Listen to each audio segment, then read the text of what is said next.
in this entire podcast, I've never hated you more than this moment. Never. Beefheart, forget about it. Forget about it. Fine. Beefheart, fine. The laws, fine. I'm fine. This moment, I hate Alex.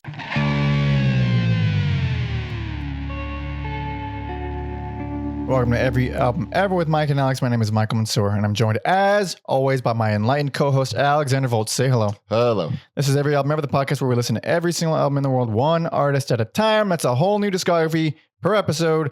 And today, we'll be discussing every album by Mr. Bungle. Oh, I'm getting chills, buddy. Getting chills. It's a big one. It's a big one. This was surprisingly requested on Patreon by Sid, who... Old fans will recognize we refer to him as Coco Rosie Sid because we fucking hated him because he requested Coco Rosie, who we hated. Check out that episode if you want. And then he completely redeemed himself by requesting one of my favorite bands of all time. I imagine a longtime favorite of yours as well. Bungle. Okay. Sorry. Yeah. I feel like Sid has been in the atmosphere of this I think he requested other ones, but he did, but we haven't gotten to them. We haven't gotten to them. Yeah, but this one was a full-on Patreon request. Go to Patreon if you want to request stuff for us, please. Thank you, please. So we were obligated to put it on the schedule, even though I would have done it at some point anyway. Now that we're like 2 years into looser rules and kind of surprising, this took us this long to do a Mike Patton band. It took us almost 4 years to do. This is our first Mike Patton band. Yep. And we're both big old Patton fans. Yeah. In the year end, talked about Dead Cross a little bit. We did talk about the most recent Bungle album in 2020. Mm-hmm. But yeah, not a full blown episode until now. Yeah. I'm excited. I imagine this will kind of open the floodgates for more Patton bands. I imagine there's no reason not to do Faith No More. Yep. How many albums does Tomahawk have these days? Tomahawk has hold on 5. I think that's 5. That's a real easy one. Yep. Yeah. Lovage, that's one. Lovage, that's one. Peeping Tom. Yeah. You know, this is a nice we struck here. Yeah. But I'm excited. How far back do you go with them? I don't remember why I was like, I want to listen to this weird stuff. I think I listened to them before I got into Faith No More. Mm-hmm. And then back when CDs are still probably kind of cheap, maybe. So hopefully very cheap. That was nice to be able to pick up the 3 at the time. And then when I was like converting to vinyl, I gave those 3 albums to you. Yes, you did. And I still have them. That's why I gave them to you. Hell yeah. Man, Bungle is definitively one of my life-changing bands. Yeah. I found them when I was 19 from Mr. Mark Prindle's website, which I've referenced many times on this pod, who actually gave us some quotes in our Hammerhead episode. I found a lot of bands there, but I'd always known the name Mr. Bungle. And weirdly, coincidentally, my dad, who like did some art and stuff, he came with this character, this really interesting looking character, and he named him Mr. Bungle. Complete coincidence. Yeah. So I always knew the name just in my childhood. And then I was like, there's a band, Mr. Bungle? And I was very perplexed by it. And then I eventually learned who Mike Patton was. And I was like, oh, I always heard his name around. And then finally I decided to take the plunge. And I actually don't even remember now, but I believe I started with Bungle and then very quickly went to Faith No More after that. I heard Bungle, I was like, I need more of this fucking guy. Yeah. I just remembered my journey. Oh, go ahead. The album by Phantomos, Suspended Animation, had came out. And that's another band we can also do. Yeah. There was a lot of buzz around that. And so I started with Phantomos and then went Bungle and then Faith No More. Interesting. You started with Phantomos. Man, that's a real abrasive one to start with. I don't know how to like explain that there was a lot of critical hype and buzz around a Phantomos album because that sounds insane to say. It sounds impossible. But if you were a music nerd in 2005, trust me, suspended animation was like the talk of the so-called town, if you want. Man, I haven't listened to them in a while. They are a tough band to listen to. You have to be ready and in the mood, or else. Yes. Oh my God. There's varying degrees of insanity going on there. You do this real quick because I don't want to spoil that. Do you enjoy the one where it's like film scores? I actually quite love that one. Okay. And because of that album, I went back to the originals. That's right. Yeah. And I do prefer the originals for a lot of them just because like it feels way more like natural. But I mean, some of them are, I like so much more, like the Experiment in Terror. Yeah. The Phantom Lost version is fucking godly. So much better than the original. No offense to Henry Mancini or whatever the fuck. Yeah, that's a good one. That's a very interesting one. Yeah. So there we go. Yeah. That like got the ball rolling on my Mike Patton journey. Yeah, it's a good one. I actually went back and watched the fucking movies from that album because I was so interested. Oh shit. But Bungle, also a band that is very, you have to be ready, and there's a whole lot here. But as soon as I heard them, it was like, this is it. This is music for me now. Like I need shit this adventurous and brilliant and unpredictable. And it was a whole new door opened. This is the origins of why Mike likes circus and carnival music. Kind of, yeah, because I like Beefheart since I was like much younger. But this is a little more. This is literally circus music. Oh shit. But we have some notes here from our boy Tom Osman, who you should all go follow because he does a lot of work for us. He does all the digging of interviews and snippets and all the things that makes this a more well-rounded show.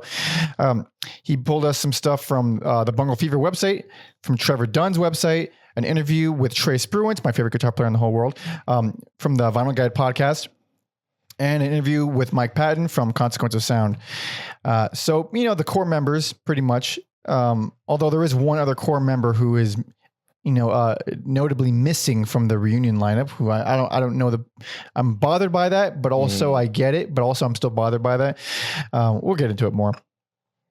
But yeah, a little bit of backstory, from old Northern California, Eureka. I don't know. I don't know the full super nerdy details about them other than they came from, bumfuck nowhere. And, they were like high school friends. Yeah. Started a band out of high school. They were like 16 when they did their first demo or whatever. Yeah. Something like that. Pretty wild and impressive. Which is important to remember for later on in the podcast. Sure is. Because they put out several demos. They were a band for a long time before they got any kind of push, and they only got the push because Mike Patton joined Faith No More. Yeah. Which is so funny that he's like, by the way, this crazy high school band that I have, you should sign them to Warner Brothers. And then it happened. Man, that's a lot of power. Oh, it's so much power that it seems like completely impossible. Yeah. And then you look at how huge the real thing was when it came out, and Epic was an epic. Like it was like the biggest song ever. And like, man, I really hated that song for so many years and I fucking love it now. But I hated that song because there was like, growing up, there was a commercial where, we'd get commercials for like compilation albums, and you call and you order them. I don't remember which one Faith No More was on. Dude, I think I remember that. But this, like, it was so grating even as a child. This like just like music, and then like you want it all, but you can't have it. It's yeah. In the context of the song, it's awesome. It's great. Yeah. But it's just like normal stuff, and then they just like yeah, it's so like, nasally. It just like hit you over the head with it. So I had like that aversion to it. It didn't win me over until I listened to it in the context of the album. I was like, oh, it's actually fucking incredible. And now they not Mike Patton era, but in Guardians of the Galaxy 3, they played We Care a Lot. Are you serious? It Are you fucking serious? I didn't know that. I didn't watch that movie. sounded so fucking cool in a theater. Fuck. That is a great song. It's Yeah. pre Mike Patton, but it's still a great song. Yeah, I'm sure there are other people who are like, oh, fuck. But like in my theater, I'm pretty sure I was the only one who's like, fuck yeah. Fuck yeah, dude. Damn it. We have to do a Faith No More episode because I've neglected those early albums too much. Yeah. But the high school friends, and they formed in 1985, and it's fucking nutty when you think about like Mike Patton is that old. Holy shit. It's crazy because he looks like he's in his like late 40s. Isn't that what he's Is in? he? Sorry. He looks like the age that he is. It's fucking crazy. He looks good for his age for sure. Did he? He must have got started when he was young. No, yeah, they were like 16. Yeah. That's right. But I mean, out of all of them, Trevor Dunn looks amazing. No, he's 55. 55? Oh, shit. Yeah. Okay. So Trevor Dunn looks like he's in his 40s. Okay. He fucking looks really good. Yeah. And Trey is just giant and bearded, and he's always looked old. But yeah. So they started at 1985, high school friends, and pretty much death metal or like thrash death. Thrash metal, but like on the Slayer side of things, where it was a little bit more closer to death, a little bit more aggressive.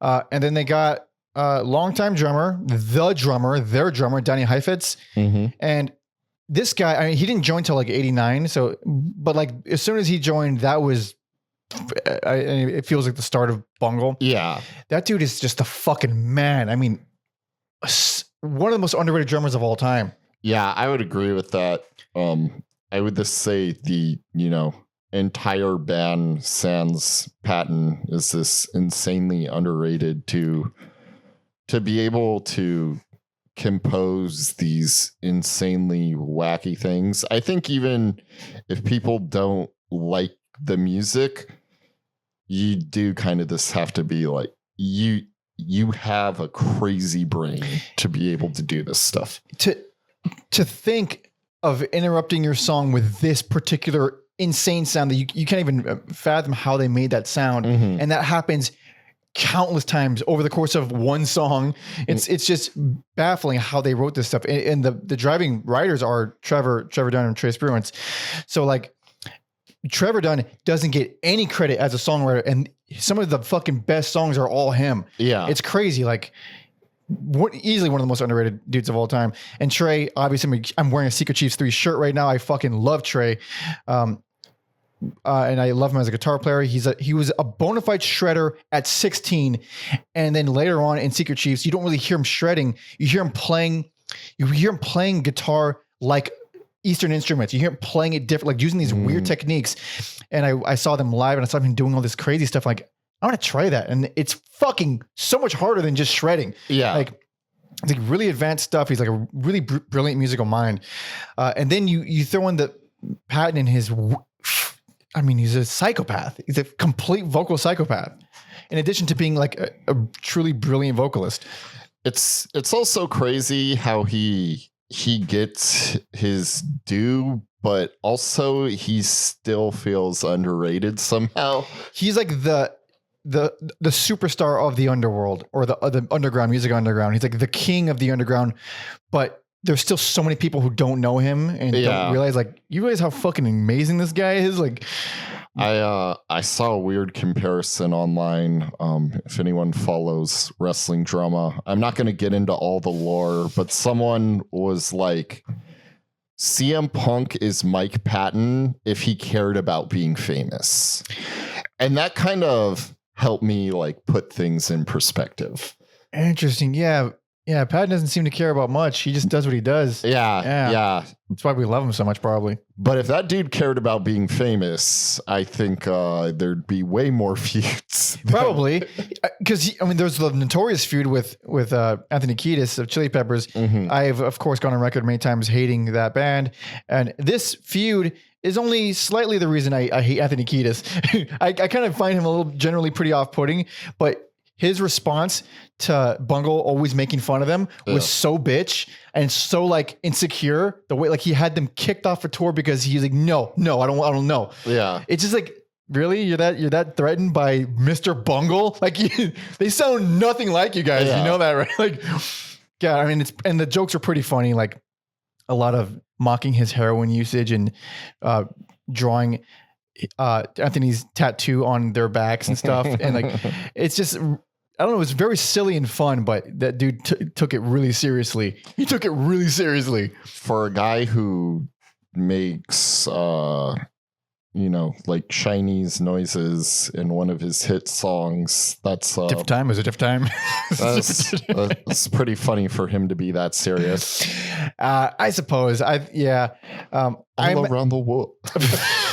I imagine he'd be less uptight these days. I mean, young dudes with that level of fame, I imagine there's a lot of ego and macho-ness involved. I highly doubt he's still that much of a dick. I was a Pepperman back in the day. Pepperman, yeah. I don't love him now, but I know a lot of people love to trash him. They're an easy band to trash, and I've trashed them plenty. I have been shown songs that I'm like, that is a good song. I'm not going to deny that. I'm not going to pretend I don't like that. I think it's just generally like maybe their essence. It sounds like I'm full of shit, but I just never care for the band. I don't know what to fucking tell you. They're not the worst band in the world, but I never liked them.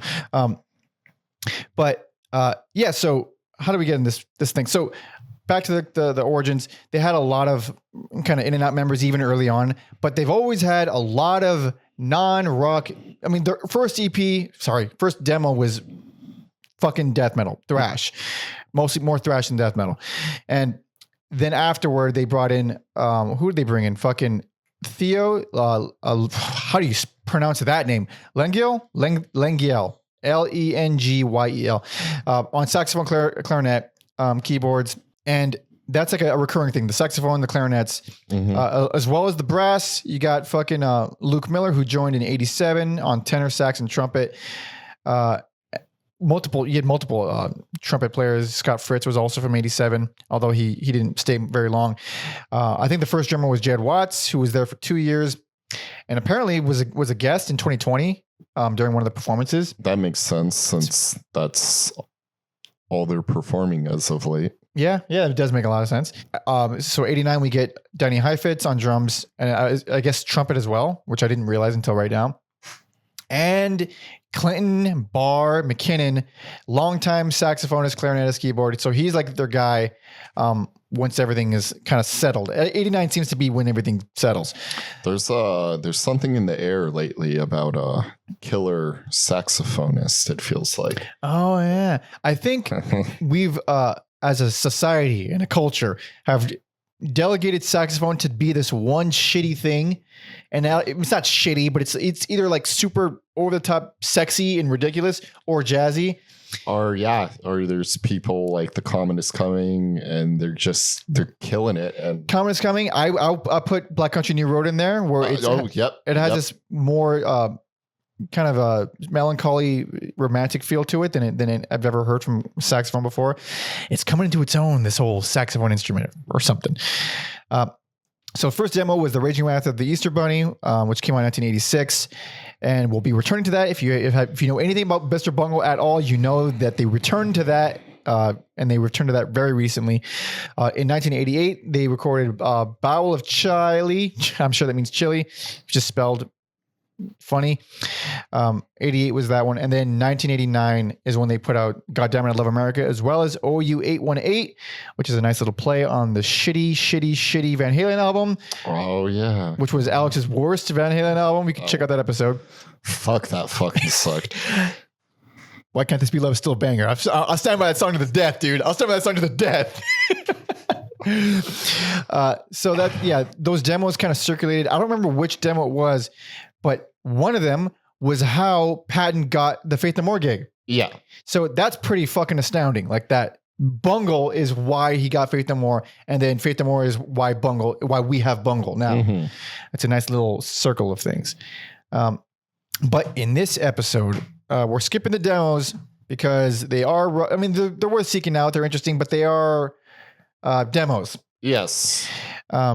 But we're going to be covering the four main albums. First one came out in 1991, and the most recent 2020, after they reunited, when no one in the world expected them to reunite, at least not me. Okay, so the name Mr. Bungle was taken from, like, according to this press release from Warner Brothers of their first album. It's taken from an arcane grade school hygiene film. which you'll hear a lot of snippets of on the first album. And I don't know, I can't say for certain, but I feel like that's possibly where my dad got the name from also. It's possible. Possible, because how often do you come up with the name Mr. Bungle? That's too much of a fucking coincidence. It does also this kind of sound like a generic kid's character. It's essentially what it is. Yeah. If you when you listen to like the snippets, like it's total, just a dumb word, ridiculous video, and oddly fitting of the band. On Goddammit, I Love America. Apparently, Mort and Robbie Boy play additional balls, whatever the fuck that means. The OU 818 demo was apparently recorded and mixed by David Bryson, which Tom notes here. He says he's a founder, a guitarist and vocalist for Counting Crows, and also a former student of Joe Satriani, and was the owner of Dancing Dog Studios, where a lot of late 80s, 90s Bay Area punk was recorded, or so Discogs says. What a crazy connection. Weird. Super weird. Was not ready for that. Fuck no. But yeah, so now now fast forward, Patton is hit major success with Faith No More. Still a young man. He was like fucking 19 or something when the real thing came out. And he gets him signed to Warner Brothers, and they put out, oh boy, I can't imagine there wasn't a lot of albums like this at the time in general, but especially on a major label. No, I can't. No. Oh boy, we're about to get into it. If you're ready, I am ready. Let's fucking get into it. This is 1991's Self-Titled.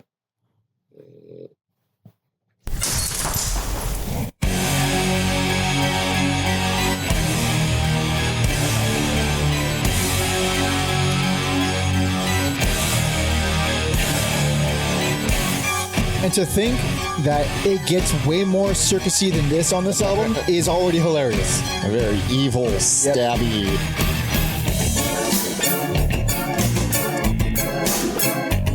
I fucking love this riff so much, and this song, but it's so silly though.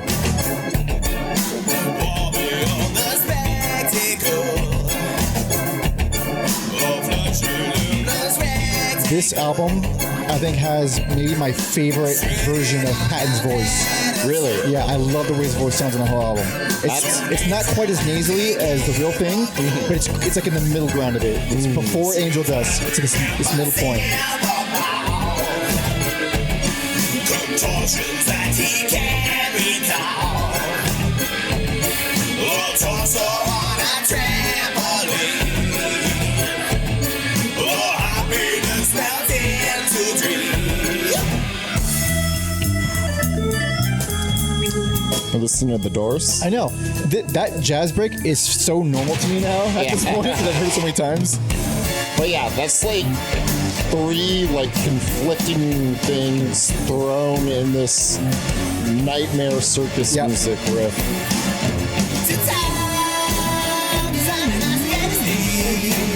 And yeah, why would you sing that harmony over this? And it's beautiful. It's like a great vocal line. And then again, yet another completely detached section. And this is honestly, this is light. This is like as digestible as it gets for this album and this band kind of, because it's like the shifts are coming with like, they'll give you a big riff to chew on a little bit, and then they'll throw in a crazy thing, and then they'll chew on that for a little bit. Whereas later on, even on this album, it gets like, it's fucking rapid fire. Yeah. I think this is their best. You're out of your fucking mind. You're crazy. What? Hold on. I didn't think we were going to fight this up. I thought we were going to get exact same pick. No. What the fuck are you talking about? Explain yourself. This is a crazy casserole of things. And for me, because we're going to go on a journey. Yeah, we have so much more. We have so much more. But go on. Sorry. But this is just like, in my brain, the perfect blend of weirdness and songwriting. And it is by far the zaniest thing they have to offer. It is the zaniest, but it is there's a lot of reasons why I don't think this is best. In fact, this was close to being worst. Damn. Like, and I like this album, but there's a lot about this album that I have a problem with. One is how much fucking ska is on here. There's a lot. It's almost a ska album. What's happening right now? But in 1991 or the 90s or 1990 when I'm assuming it was recorded, it's just so crazy. Like I don't feel like ska and especially not nu metal had like claws in the like popular culture. No. And so this just like it blows my mind. There's even, songs that sound like parody, like Red Hot Chili Peppers stuff. Yeah. It's goofy. Very. It's weird. And I just like the songwriting overall on this one more than the other ones. Obviously there's something else I enjoy as well, but and yeah, they don't repeat themselves. I feel like we're going to talk about 4 different bands kind of. 100%. That's one thing. So I can even going back to them in a row like this, I was able to draw some lines between some, but for the most part, it is 4 different bands. This one has a distinct personality. It is the circus, ska, funky, goofy, silly. Even the album cover is so perfect. It's a great album cover. It's a fucking awesome album cover.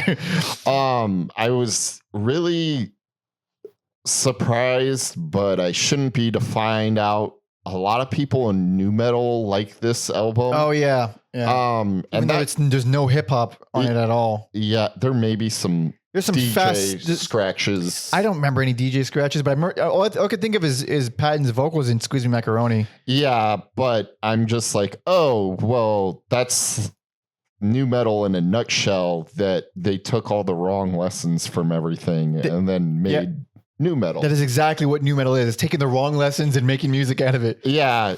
To me, this is the band Wes Borland wants to be in, but he never could. That's true. Because I mean, look at him.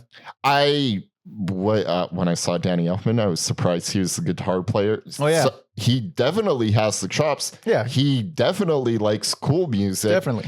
And I think in a perfect world, he would be in a Bungle-esque type band. Yeah, but the world said no, Wes. You need to enlighten us on the nookie. We needed to know, and he did something for us. We needed to know about it. Yes, we need music we can break stuff to, Wes. We don't care about your weird avant-garde. Yeah, or your black fucking whites of your eyes, whatever. You can keep the makeup. Yeah, just bring the nookie. Just bring us the nookie, please. So my problem, I went back to this and felt basically the same about every album that I did for the past 11, 12 years. And how I feel about this album is I like every song except for Dead Goon, which I've always it drags on and it doesn't do a lot for me. It's 10 minutes and it doesn't do nearly enough for me, but I like every song on here. What makes this a weaker experience overall is the experimental elements always felt very clumsy and amateurish. Interesting. So like, where basically every song gets like abruptly interrupted by like a bunch of noise, like dicking around, like, kind of haphazard sounds and noise, or goofy little sections or silly little samples. And it's like, I have no problem with that choice, but the way it comes out feels like really like, I don't know, almost like random and, without any kind of intention. Whereas later on they figure out how to make that feel like the song, how to make the noise and random interruptions feel like, oh, this is all just the song. They can replicate this if they want to. This feels like, it'd be funny if we threw this in there real quick and just interrupt the song entirely, ruin the whole flow of the song kind of. It never ruins the flow for me. I'm always surprised by, I guess it's abrupt by nature. Yeah. But it always worked for me. I think it's a fun album, start to finish. But I do also enjoy funk music more than you do. So that is a big one because there is a lot of funkiness on here, and I generally like all of it. Because there's one thing that Bungle has always been the fucking kings of, and why they changed my life is because of this band. I decided to give a chance to every genre because of Bungle. Yeah, they showed me that stuff that I thought I would always hate, that they do it so fucking well. They do it so much better than everybody in those genres that it made me think, well, maybe it's worth my attention. I listen to electronic music because of Bungle. Yeah. Like, and that goes the same for ska. It goes the same for funk. It goes everything on here that I generally am not a fan of. I like how they do it every time. Yeah, I think that's also why I like it. It's like on its own. Maybe I don't like some of these things, but this package of video game music. There is a lot of video game sounds on here. And funk music. Yeah. And occasional metal elements and jazz. And a lot of jazz. It just sounds like a mess. Like it is a mess, yeah. Yeah. And it shouldn't work, or maybe in some cases like Mike, it's too forced.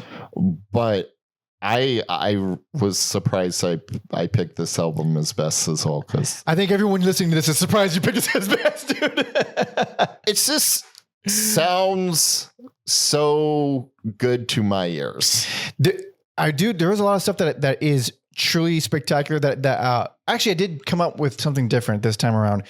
I always used to hate the Girls of Porn.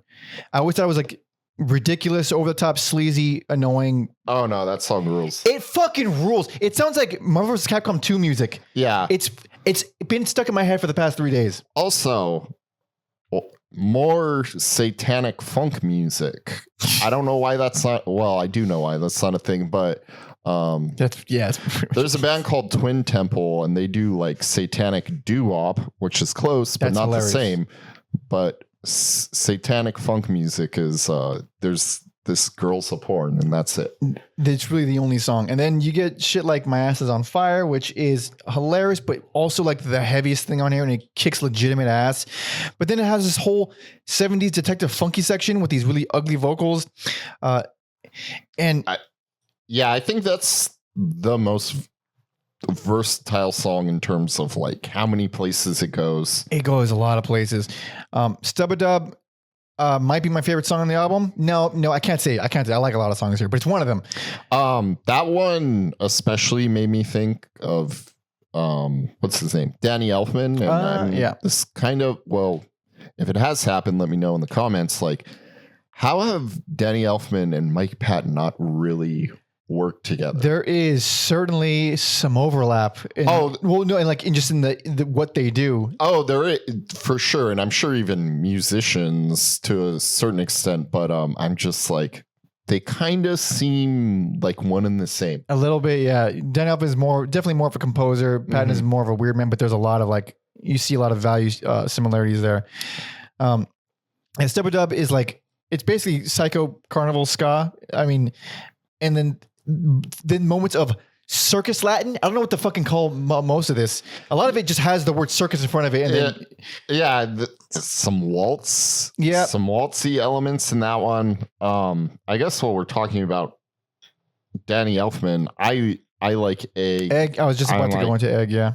Like when I was a young warthog, I loved Pee Wee Herman, and so it sounds like Pee Wee Herman music. It is Pee Wee Herman. Yeah, this whole album is Pee Wee Herman music. I mean, that's probably why I love it. But it's Pee Wee Herman music, but then it's psychedelic, and there's even some riffs where you're like, ooh, that's kind of like moody and dark and kind of similar to like Slint, even if it's for like a second. So Egg is 10.5 minutes. It's the longest song here, and it has a ton of ska in it, but it's like so fucking good. There's a lot of really fast, kooky sections. There are so many random changes. You can't count them. There's so many, but around halfway, then it turns into something completely different, and that's where I fall off. Yeah. And so it's the reason why this album has never been consistent for me is sections like that. Every song, well, not every song, but many of the songs have sections like that. Maybe not 5 minutes like Egg, but that go on too long doing a thing that's really ugly and strange, and it feels like it just derails the momentum of the song. Even if it's not like some random noise thing, maybe it's just a full long section that I just don't like at all. This is the beauty of being in a post Swan mainlining Swans world. Yes, and check out those said episodes. it before. Everything feels short to me now. Everything feels I'm short. Yeah. So glad we did that because it works for me. It doesn't drag. We went to see Liturgy. Yeah. Didn't feel like forever. Didn't feel like forever. No. I was like, you guys, it's over already. Dude, I took out my earplugs and I was just like fucking zoning out, dude. I was getting into it. They played the title track. Yes, they did. And I was just like, why is that not longer? Yeah. It's like 13, 15 That is minutes. one hell of a fucking song. That was a great show. Anyways. And Big Brave Fuck was great too. Yeah. But yeah, so those sections, they work for me. There's a section in that song where he starts singing "There's no place like home." Yeah, and it's nightmare. It is strange. Yeah, it is very fucking strange. It all works for me. He did, and there's a lot of good moments where he loses his mind on there. And it's not so much that the song dragged on for me because again, we've done Swans. Nothing's long anymore. It's just that it's essentially a 5-minute song that I don't like in the middle of like this 10-minute song that following the first 5 minutes, which I liked a lot. I want to dig into each of these albums because I feel like we can move on, but there's so much more to say.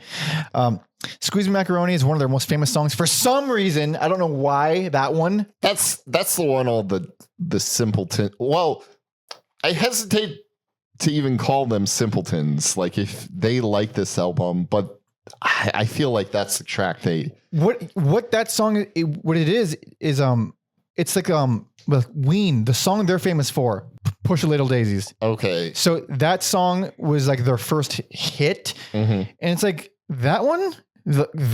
Yeah. Like, and that's how I feel about Excuse Me Macaroni. Like that one. I mean, it's fine. I don't hate the song, but it's like it's so goofy. It's ridiculous. Yeah. Yeah. It's like I said, it could pass for an early Chili Peppers song in some way. It does get deranged though. It does. Yeah, it's just surprised the amount of people I dislike as musicians who like this album. I'm like, huh? Well, I mean, there's so much to chew on, even if I don't like a lot of it. But with Excuse Me Macaroni, which is it's ridiculous and hilarious, and then at like 2 minutes 15, it gets super fucky, which makes it way more hilarious because he's sexually singing "Squeeze Me Macaroni." I was like, funky or fucky or both. Both, but it was so sexual. Yeah, and it just doubles on like the absurdity of everything. Carousel is probably the best ska song ever written because yeah, it is. Yeah, and they mix it with like if anyone's ever played the Castlevania games, like Castlevania video game music, so fucking good. And again, on paper, those two things, most bands do not try to mix those things, especially at this point. No one. The 255, and it also closes the song with this section. It's full blown circus music. We've been saying circus music a lot, but I mean like legitimate circus, like the instruments that circus music is played with. On other podcasts, when we say circus music, it may remind us of it. It doesn't fully commit to it. No, this, you can go to a carnival and hear sections of this album and you wouldn't bat an eye. But it's incredible. It's so good. It's one because it's like this really, it's creepy in the context. Like, why is this circus music in the middle of a ska song? But it's a brilliant, beautiful melody and beautiful progression. It's like really well done. I remember playing, I don't remember if it was 1 or 2, but the X-Men Legends game. And there's a level where you fight the villain arcade, and so it's very circusy. And one of my sister's friends was watching, and I was listening to this album, and she thought the album was just part of the video game. Oh, really? Yeah. That's fucking cool. Yeah. That's pretty hilarious. That makes perfect sense. Also, a little fun fact, which fans have already known this, but quote unquote was originally titled Travolta, and you could hear him sing. I forgot about that. Yeah, they named it quote unquote because that's the name of John Travolta's autobiography, because apparently they were going to get in trouble if they used his name as the song title because they're not being very nice to him in the song. There goes my idea for a Mars Volta cover band where this dress like different John Travolta characters and call ourselves the Mars Travolta. That's pretty good. That's not bad at all. He has a lot of good iconic characters. Yeah. What do you want? Phenomenon, you know? Grease, Pulp Fiction. Michael. You can be Nicolas Cage and Face Off and throw people off. You could be Nicolas Cage and Face Off, but John Travolta though. Yeah. Yeah. Perfect. You could switch halfway through. Slowly Growing Deaf is like, man, that's an interesting one because it has like this really, it starts out like, oh, we're just happy, full on ska. And then it immediately goes into this really atmospheric, gentle and kind of dark and ugly section. And then it goes like full on rockabilly. Mm-hmm. It's like all the shifts on these songs feel very like, we're going to play this genre that you know, we're going to play this genre that you know, and you're never going to see what's coming next. Yes. Whereas later on, it becomes, we're going to do what you're not even going to recognize what we're going to do next. It becomes very, very crazy. This is still very tangible. Yes. Nothing to do with the music on that song, but I do like that the song ends with someone saying they're going to grab a cup of coffee and then they have to go. And then it's this poop noises.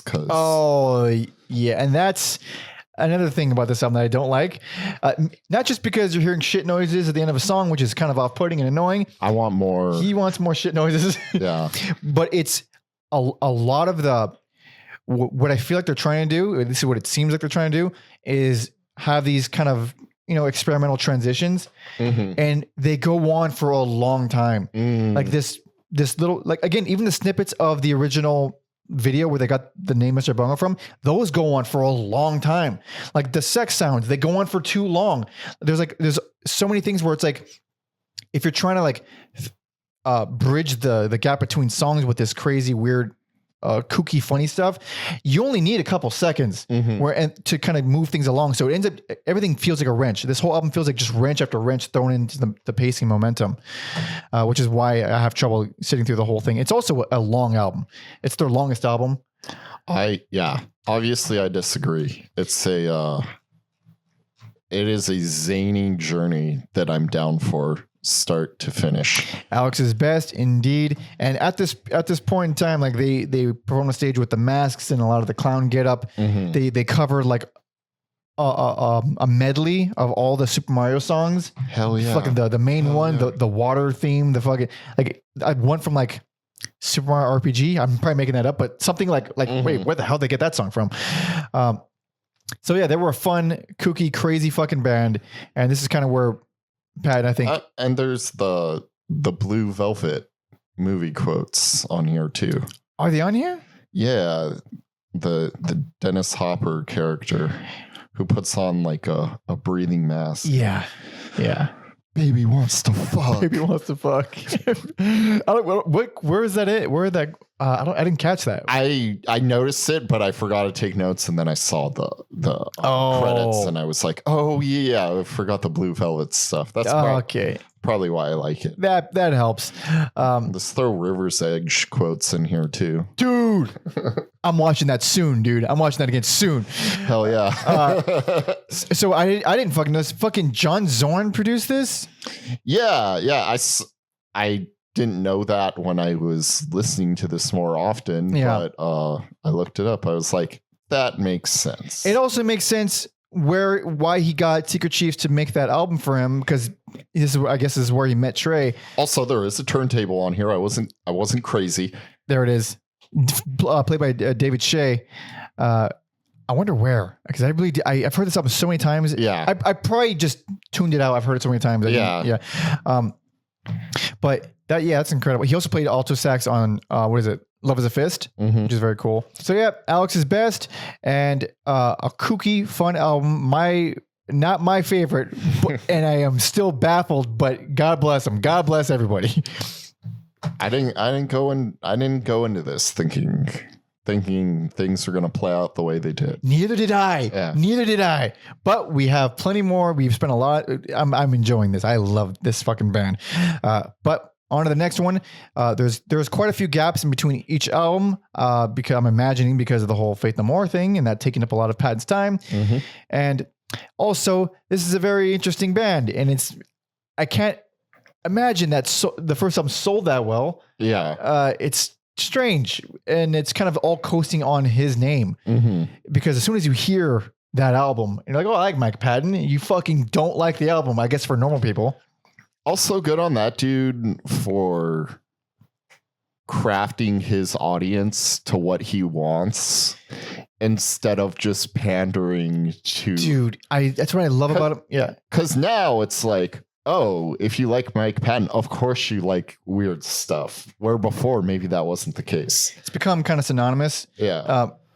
There were things early on that he did to really stick it to his audience. Because he's always been a pretty antagonistic frontman.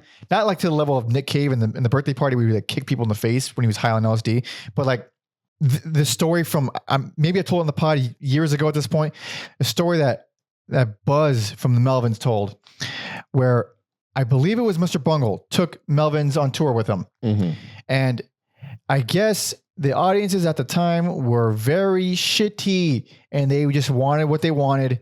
I don't think it was, it might have even been Faith No More, but like, I still don't think it was because of, bringing the Melvins with them. It'd be the other way around. Yeah. But anyway, but the point is, the audiences were not kind to the Melvins and, like legit, like full on booing, being like just the worst. And Patton did not take kindly to that. So what he did was he took a turkey baster, filled it with water, sprayed it into his asshole, and then went to the front row and then shit sprayed all over the front row. And Buzz told the story, I think, on stage when he was doing his acoustic run, his solo acoustic run. Yeah. And Patton was in the audience for one of them. And he was like, I don't remember doing that. He's like, you definitely did. He's like, it sounds like something I would do though. Fuck, man. I forget what magazine it was. I wish I could remember it because it was like a cool alternative to like these other bigger magazines, and they covered more music I was into at the time. This is killing me. I can't remember it, but whatever. And they did an interview with Mike Patton, and it was like talking about how he's a bit of a dick, and because I had no idea, I'm getting into it like past all that, and it was so crazy that he offered to buy the guy like Laker tickets, not to bribe him, but this because he thought it'd be cool to do like an interview at a Laker game. Fuck, that's hilarious. Yeah. And it's like, well, I can't accept, but thankfully the magazine had budget that I could go to a Laker game with Mike Patton. Holy, that's so fucking wild. Yeah, and he's probably chilled out a lot. Yeah, I imagine because we'll probably dive into it more on the Faith No More episode, but I think he has like no feeling in one of his arms because there was some incident or antic he did on stage with Faith No More where he broke a bottle and it sliced up his arm. And it was like really bad. And the doctor said like, you'll gain feeling back, but you're never going to use that arm again. And the opposite happened. So he got his hands though. Fucking wild man. But yeah, on to the next one. So this is 95, 4 years later, finally a follow-up. This is same year, I think, as King for a Day. Was it King for a Day, Loser for a Lifetime? What the fuck is it called? Is that what it's called? It's close enough. Fool for a Lifetime. Why did I think Loser? Yeah, same year. So yeah, this is 1995's Disco Volante.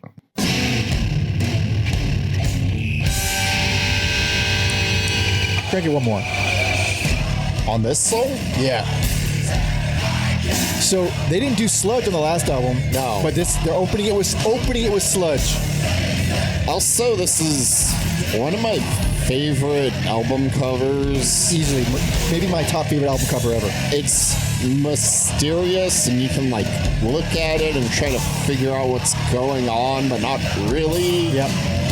It's just a woman holding a dead anglerfish in front of her eye. It's just super fucking cool looking. I love the like choice in colors. I think I bought it up on the Laws episode that it was kind of similar. Oh yeah, definitely. So this is just pure fucking chaos. But it... I love these fucking muffled screams. They're sadistic. Where's the notes, you know? There's no notes. It's just pure heaviness.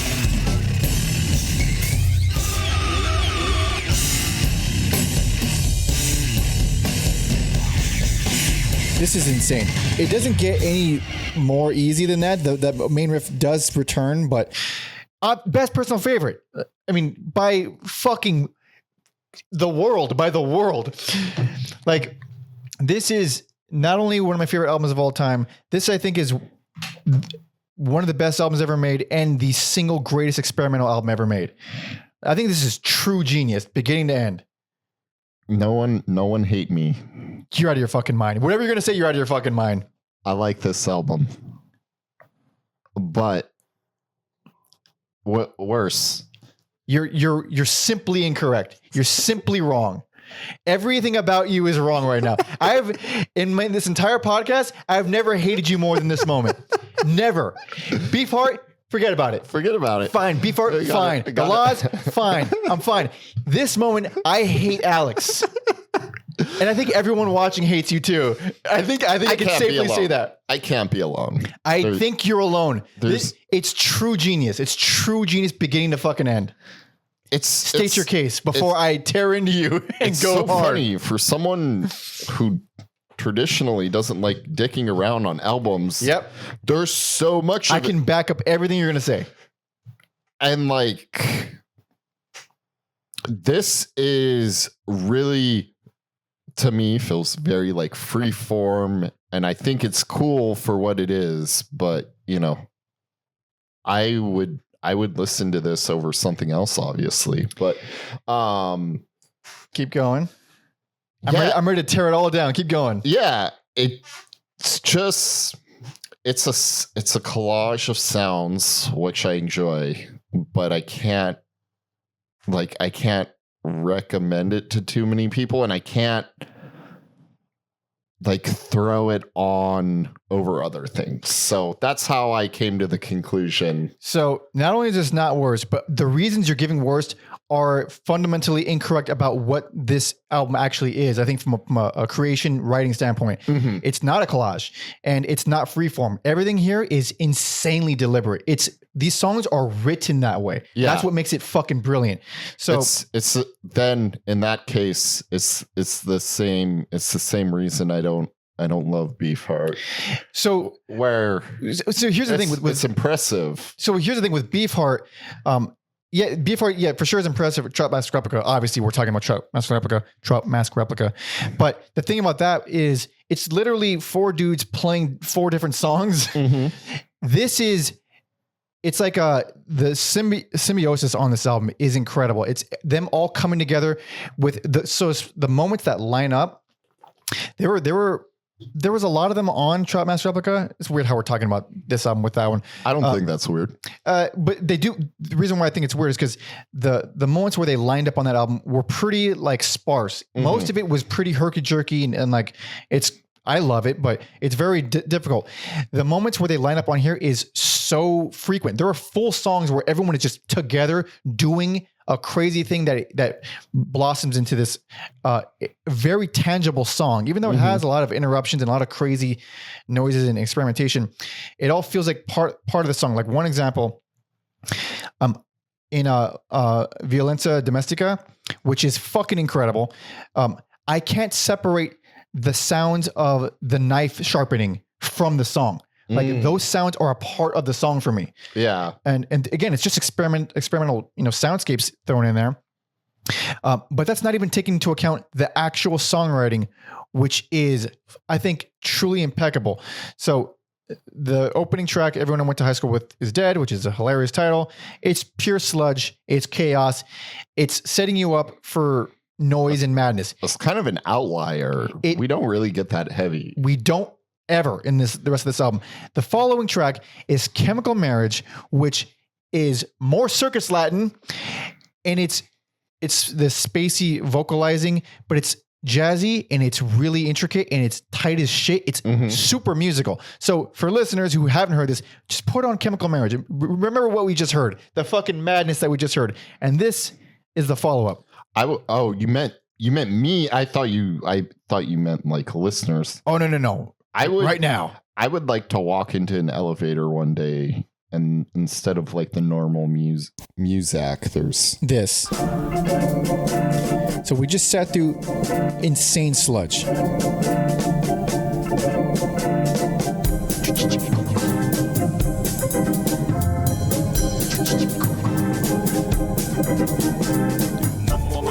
Now, it's just, all right, it's like the kookiness of the first album. Yeah. But deeper, darker, more musical, and way more mature. Yeah. Especially this following section right here. Like, these guys are not fucking around. When I first heard this, I was truly blown away that it took a shift that hard. I think all they do is fuck around, but They in a good way. Fucking around, but because when I first heard this, it was pretty overwhelming, of course, but I couldn't help but latch onto how musical it is. It's so musical. So you get that, and it has moments where it gets all crazy and big giant organs, and it just gets very fantastical, but it's still very easy to grab onto. Moments of it sound like the fucking Batman theme, the Danny Elfman Batman theme. And then you get the following track, Carry Stress in the Jaw, which is this really twisted, hideous jazz with a lot of like clicks and really crazy drum work. I do love the drums on that. Incredible drums. And then it goes into fucking straight up death metal. But what sold me when I was 19, what made this so important for me is because I was pretty knee deep in my thrash death metal phase. And I'm hearing all this crazy shit. And then they go into the death metal section and it's as tight as, I don't want to say catchy because death metal is not really catchy, but it's like it scratched every same itch, but more than every death metal band I was listening to at the time. I was like, they're doing death metal better than all the bands that I fucking love right now in this phase of mine. So it's a recurring theme for the whole album. Every time they dabble in a genre, they do it better than everyone in that genre. I think I may have that part time stamped. Go for it. Because the vocals really, if it's not the part Mike is talking about, the vocals really stood out to me. It's a good fucking vocal part.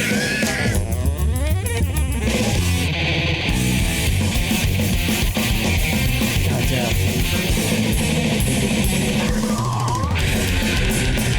It's like legit death metal. Yeah. But it's still way more like sadistic and fucked up. Because death metal is fucked up, but it still has the essence of metal in it. This has something else, a really twisted other element. And then, which I want to talk a little bit about how the secret song comes into play, because on streaming and CD, it's not secret. It comes directly, it's in the same track as Stress in the Jaw. But on vinyl, it's a very painstaking process that we'll talk about in a second. But that song, the secret song, is a hilarious, I mean, it's a spy song with like surf elements, 4/4, but insanely catchy, but with moments that are, I can't even explain how or compare it to something, because you could say it's like a James Bond kind of spy thing, but just darker and fucking just more cool. Are you talking about Mary Go Bye Bye? No. I'm talking about the secret song in Carry Stress in the Jaw. Oh, it's all part of the same track now, but Sorry. it was it's basically two songs in one. Okay. The second half, or it has like the whole spy sounding stuff. Very, very 4/4, and then on that song, Trevor is doing these old man vocals, and that's a part of the lore and the story behind it, because they recorded the song without him. It was I think what at least Dunn believes to be Mike Patton on bass, Bar on drums, and Danny on keyboards. Of course, still Trey on guitar. And they recorded it when Trevor was out, like maybe doing a gig or something. And they were going to like hide it from him completely. And then he found one of the tapes lying around and he's like, what the fuck is this? So behind their back, he went and recorded those vocals over it. And then I think Mike, the quote here from Trevor, he says, I found out about it weeks later when I came across the tape lying around in the control room. Mike wasn't around that day, so I recorded the vocals without him knowing. Later, he found out about my vocals, but he and I decided not to tell anyone else that he knew. When the record came out, Mike pretended to be totally pissed that I added vocals. I forget what happened next. That's literally what he said. Yeah. Which is hilarious that they're fucking pranking each other in the middle of recording the album. Yeah. But it's a super fucking cool song. Moments of that song, I can't compare to anything else that still give me chills when I hear it now. I'm not going to stop, baby. I'm on a roll. I'm going to keep going. Keep going. This is literally one of my top 5 favorite albums of all time. I didn't even know that. Oh, yes. Desert Search for Techno Allah is the reason I listen to electronic music. That is the reason. True genius. It's murder techno. It's murder Middle Eastern techno. And yeah, of course, I love that song. Sometimes it sounds like it could be on an early Mortal Kombat game. Yeah, yeah, definitely. It gets spacey. It gets very spacey, and it brings in all these Eastern, percussion, and you think it's going in this other direction, and then it brings it right back to the super evil dark techno stuff. And what makes it so much more impactful is that when the vocals first come in, it's just keyboard and drums, but the drums are isolated in one channel, and then they come in with both channels, and then I think maybe bass or something comes in, and it just gets fuller and fuller as the song goes on, and the mixing of it is really smart. Like it really makes it feel like things are coming in and out. So when it hits hard, it hits way harder. I need to go back and listen to that with headphones on. It's really interesting with headphones. Brilliant fucking song, and again, no song. I could say that about any song here. No song in their catalog sounds like that one. They've never fucked with that kind of electronic ever again. It's just an anomaly. And again, why I love all these songs so much more, because I love the album. I'll listen to the album for the rest of my life. But you can find old footage of them playing these songs live, and it's to a T. Like that's how calculated and written these songs are. It's not just them fucking around and free flowing and kind of collaging things together. It's like they actually can perform these songs as crazy as they are. Violenza Domestica, which I referenced earlier, is so gorgeous. It's basically tango, but like dark, disturbing tango, which again, I've never heard that anywhere else. Now I love tango because of this shit. Like, what the fuck? And then Patton is singing full on Italian in that song. It feels very authentic, but just so disturbing. That song feels like when you like fall asleep watching, or you have a movie on in the background. And it's like you close your eyes and it sounds like you're missing part of a movie. Yeah, but it's just a song. Yeah, and a lot of those soundscapes are pretty interesting. Again, like I was saying, a lot of the knife scraping, the accordions on there, which I don't know if they're real accordions or just keys, but they sound like it really takes you to this place. Like all the genres that they tap into. Like on the first album was like rockabilly, funk, ska. Here it's like random Italian shit that sounds like it's from an old movie. Like it's stuff that's very specific, but stuff that you're not ever going to expect, and stuff that maybe you can kind of gloss over as, oh, that's just something that would be in an old movie. You don't appreciate it. And here they're forcing you to appreciate it. I never would have appreciated fucking tango.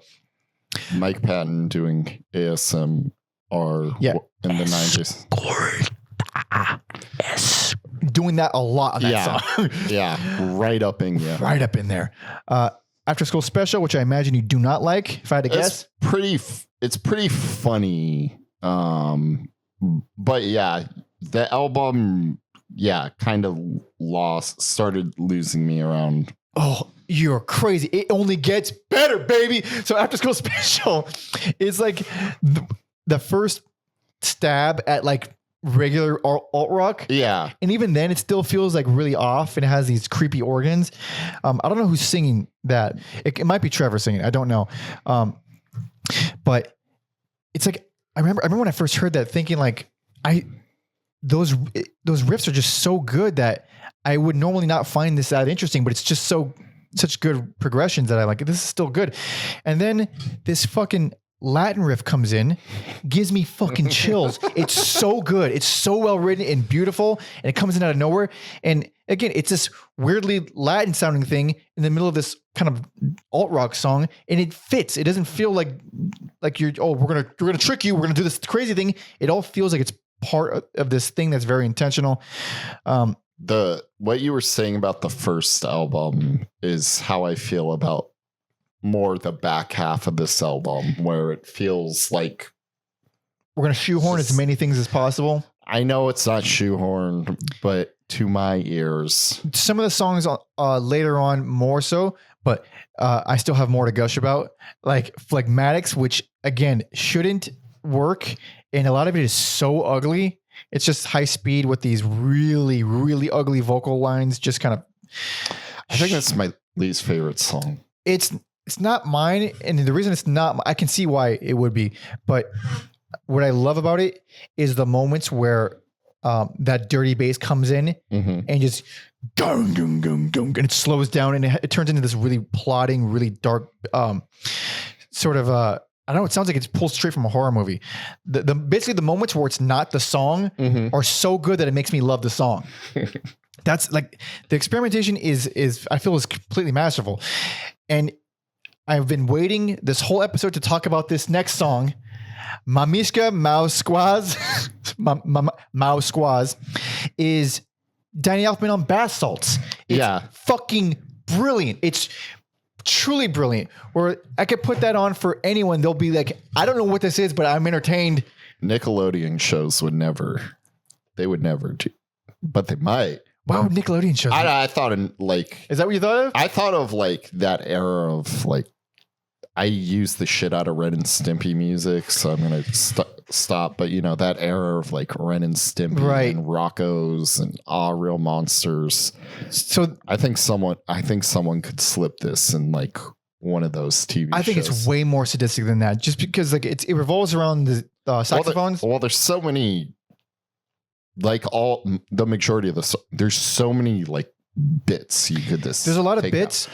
But what I always felt about these songs were they're always so they each had so much personality that felt like contained within each song, where like I feel like on the first album you could take a lot of those sections and put them on different tracks. Like, well, it's just a funk section. You could also this song also has a funk section. You can kind of swap them out. These ones are very specific to each track. Like you can't swap any of these out. They feel very a part of the song. So like that song Mamishka starts out with these, you know, really eerie organs. And then it kind of comes in with the Danny Elfman stuff with the bongos and with if you've heard a Danny Elfman bass line, that's the Danny Elfman bass line. And then these saxophones come in and they're so spastic and paranoid. And it's very fast and it's very schizophrenic sounding. And then you hear these guitar lines. This is where I fell in love with Trace Bruin. It's like that song. That song. You hear him doing these crazy little. It just sounds ridiculous. It sounds like the Simpsons theme. Like when you hear like the little weird fast parts of the Simpsons theme, it's like that. But you hear him playing it on guitar, and it's so strange and kooky. But it doesn't feel silly. It's weird, and it's very clowny in a way, but it doesn't feel like silly or fun. It feels just like kind of fucking crazy. It feels legitimately crazy. And that's what I love about this album. The whole thing is nuts. I'm talking so much because you gave it worse and I have to give it my argument, baby. I'm speaking for the people here. I'm trying to. So I'm sorry I'm talking so much. It's got to be one person. It's got to be. The one area where I do think misses is the bends. That one is... Yeah, that's the most dicking around. It's dicking around, but it has a concept behind it. It's 10.5 minutes and it's made up of 10 short songs. They each have their own title and everything. It's supposed to simulate like the feeling of getting the bends. It's supposed to be about someone who got the fucking head stuff. So it's some sort of minimal jazz experience that turns into a sci-fi thing. Yeah, there's a lot of jazz. There's one, I think it's Aqua Swing, which is like full on swing jazz. Not all of it lands, but the stuff that lands, I think, is really good. Nerve Damage is very fucking creepy. Scream Bends is just an abduction music, which is like, it's more silly than anything, but it goes on for like literally 40 seconds. Panic in Blue is chilling, super stalkery. I love that one. Love on the Event Horizon, I think is the best part of the whole track.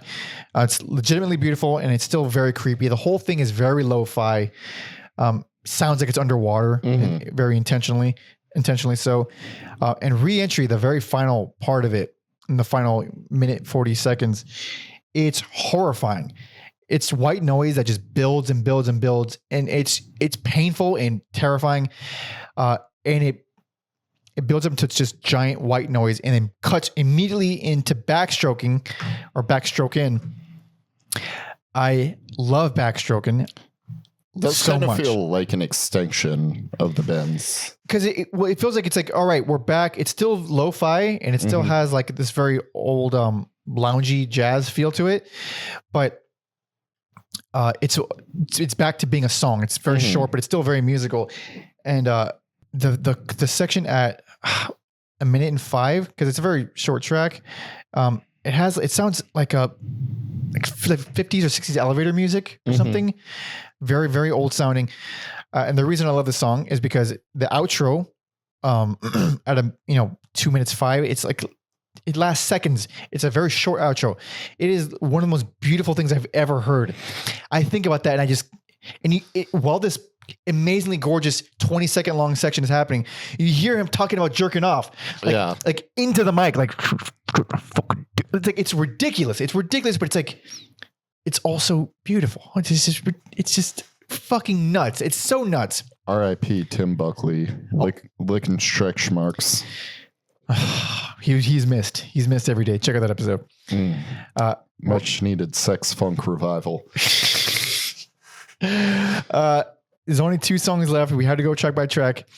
None of this is working for Alex, but it is working for me so hard. Platypus works for me. Platypus works for you? Really? That one actually works for you? I mean, that one's crazy too. It's just nice to have some heaviness. After, the bends. It's not that it doesn't. How do I say this? I like it. I just, like it's my 3rd favorite Mr. Bungle album. There are 4 Mr. Bungle albums. It should be number 1 and above. Platypus is like one of the more death metal sounding songs. It has a lot of that in it. Until you get some what's that instrument called? Is it a clarinet? It does a lot. Yeah, that. There is so much crazy shit on that song. There's meatwad vocals. Hell yeah. It's so goofy. That's probably why I like it. That song, it's one of my lesser favorite songs on here because it feels so much more of, all right, we're going to fucking do a million things. You're never going to see what's coming next. Whereas while they do a lot of crazy stuff on each of the other songs, they all have they all feel very intentional. They all have like an overall thing that fits with it. This one feels a lot more Platypus feels a lot more random. It just happens to have a lot of death metal in it. But it's still a very crazy song. It's it has like a lot of Zappa sounding stuff on there too.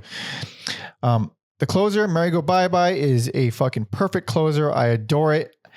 It starts out with like 50s rockabilly. I don't know. Is that what you would call that? I don't know exactly. Yeah, it's kind of like Bungle doing the Beach Boys in a way. And it's pretty great. It's very great. I love it.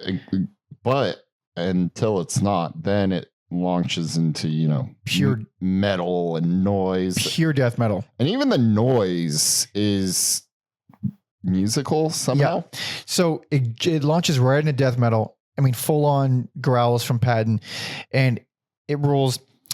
And then it goes through a lot of like it's kind of like Platypus, where it goes like, we're going to throw a bunch of crazy shit at you. But some of the sounds are fucking wild. Like the whole section with the bombardment of laser sounds. I think it comes in around 2:20. Actually, I'm going to ask you to put that on because I can't explain it. It's I've never heard anything come close to that in music, and I fucking love it. It's so sadistic.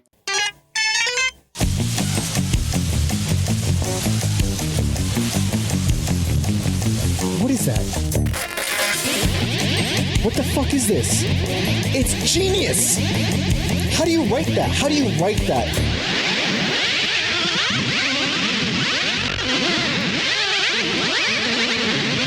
And that is guitar, right?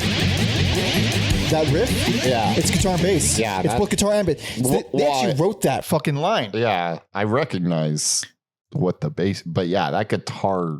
Oh, you mean the laser sounds? Yeah. I don't know what honestly, I don't know. That could be a synth with a sound. Okay. I'm assuming it's samples. But like that little riff, like, I don't know how you write something like that. Like, it just seems so otherworldly, like for that to come into someone's brain. That's what I mean when I think experimental. I don't necessarily mean a bunch of like dicking around and crazy sounds. I mean being able to come up with a thing that is just purely different. And again, it's not musical, but they made it musical. And then it closes with a really super ethereal, majestic arrangement of the opening. It's a lot more almost like rock ballady. And then then it slowly dies down in a very gentle way. I think it's absolutely fucking perfect. There is a hidden track which could be skipped. It's just like a rehearsal with dicking around. Although there's one moment in there where someone is screaming "fuck shit" over and over again, and it's pretty funny. It's pretty funny. But that is my track by track dissection of what I feel is one of the best albums ever made. As far as experimental albums go, I don't see how it could possibly be topped. Like I've been craving something to top this. Yeah, I guess I wasn't thinking of it in terms of experimental music, and I feel like I don't really have a dog in that fight. So I normally don't, but when they hit this many genres and make me interested in that genre, it's a beautiful, profound thing in music when you think you don't like electronic music and then someone's like, how about this? Like, I guess I was wrong. Or whatever the fuck Mamishka Mausquaz is, that shit. Like, oh, I can't explain why I love this, but it's unlike anything I've heard before. And again, how you would write a melody that complicated and kooky. And it's not like it's complicated, like proggy complicated. It's just weird. The whole thing is just fucking weird, and it's beautiful. It's so beautiful. It's a perfect album. God damn it, it's a perfect album. And it's Alex's worst. It's Alex's worst. Please, I can't be crazy. I'm not crazy. There's no way I'm crazy. Do I just like bad music? Do I just have bad taste? Is that what's happening? I don't think it's awful, but I have to give something worse. It's easy what you give worse to. It's so easy. It's not easy. It's simple what you give worse to. It's not. Well, I thought it would be, but in listening to all 4 albums, I was like, all right. I implore people in the comments, what worst is. If I'm wrong, I would like to think that, like, you know what, I actually don't like this one, and then you know what, people like this one. I think it's a good album. I don't see it. I would like more of that, but I feel like the obvious answer, there's an obvious worst here, and there's an obvious best here. That's why we do this fucking pod. A fucking bonkers band. So it is. Yeah. That's why we do the fucking pod, though. Why we do the pod is for episodes like this, to have these disagreements. That is why we do it. And yeah, like I said, I like the band. I've listened to this album a lot, and it's just, between the 4, I'll give it that one.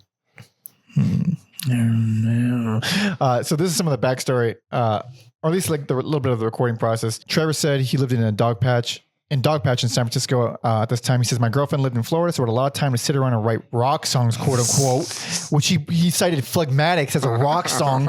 It's based on a 12-tone row.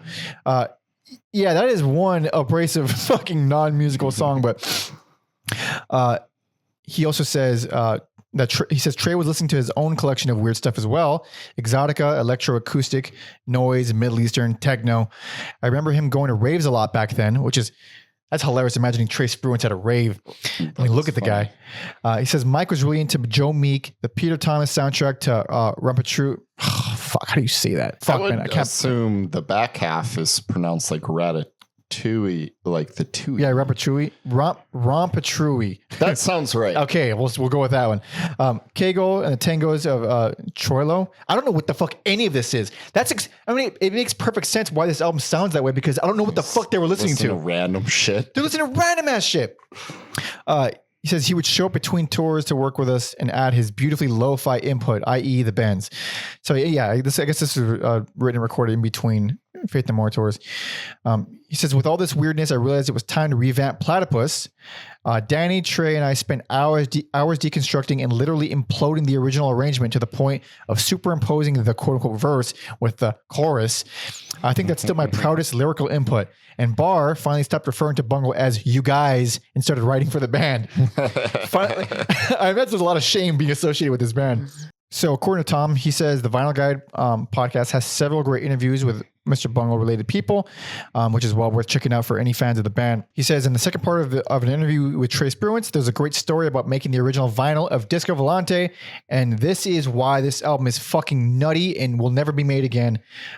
It's purely like hey, that'll be cool. Let's try that. And it's became an entirely lengthy and arduous, ridiculous process. According to Trey, he did a 7-inch with Faxed Head, with a parallel groove of a song where there's a voice you'd only hear on the times you put the needle down in a certain way, so it played the alternate groove. Faxed Head was a side project. There's a strong chance that comedian Greg Turkington or Neil Hamburger was the singer for Faxed Head. Oh, shit. Trey was in that. They wore giant stupid masks and kooky band, interesting band, joke band pretty much. But going on, he says, as Trey explains, this is easier to do on a 7-inch as there's more space on the vinyl to cut the grooves. On an album, this would be much harder. The band asked Bernie Grundman, who's the mastering engineer of fucking Thriller, who apparently mastered the Bungle record in his studio, which is insane. I mean, the Warner Brothers connection is pretty profound. That's wild. WB money. Oh, yeah. It says whether... they asked Bernie whether it would be possible to cut the track into the grooves of the vinyl. He agreed, but according to Trey, he took it as a personal challenge and spent possibly a couple of days on the task. He says it will never be done again. That's how hard it was. That's how fucking hard it was. Yeah, holy shit. So our boy Tom, he says, who has a copy of the original pressing of the vinyl? This guy. So he sent us a photo of it. He says, note the track times for each song and how especially long Carrie Stress in the Jaw seems to last for. It's shorter than the next track, but on the vinyl, it takes up double the space. How about that? Right there, you could see it. I'll put a picture on the video for you guys to see. It's fucking huge. And he says, I can confirm that if you drop the needle at the right point, you catch the secret song, after which the album just carries on as normal. But it's bypassed if you play the album from the start. Interesting. It is legitimately a secret song. Yeah. And it was kept a secret from Trevor, too, also. I mean, such wild, weird, crazy dudes.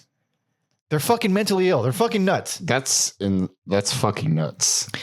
So this album was trashed. It was put on many like worst albums of the year or worst albums ever made list. It was completely misunderstood. Even in this room at this very moment. Hold on. I wouldn't put it on like a list. No! Unless it was the best albums of all time list. I'm so excited to see what people say about this. I'm excited because I have no idea. I thought I knew, but now I don't know. I don't know. I'm just out here trying to live my life one day at a time. One day at a time, baby. But we have 2 more left, and they will not be as long. This had to be super lengthy because of my passion and the controversy, and it's exciting. But we are going to move on. It's finally time to move on. Yet another big break, another 4-year break. At this point, I believe the band is kind of deteriorating a little bit. And if I'm not mistaken, or I'm not misremembering, I think Patton is the one trying to keep everybody together here. Like he really wants Bungle to live, which is funny because he's the one who's busy with making money and being successful. I think that makes sense. He has the financial security. He does. Be like, let's keep doing this. I guess. Yeah, fair enough. But this, so if I'm also not mistaken, he did most of the writing on this album, whereas that makes sense. He did very little actual writing on the previous 2. But anyway, this is 1999's California.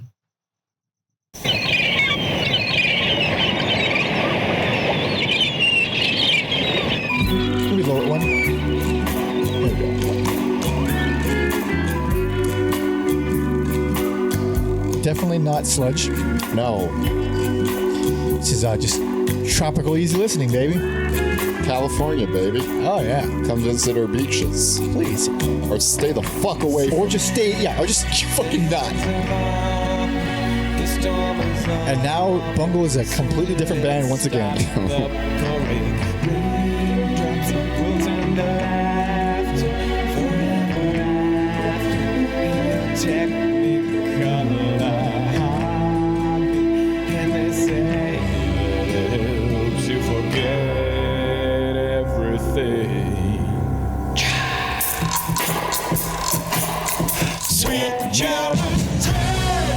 Beautiful.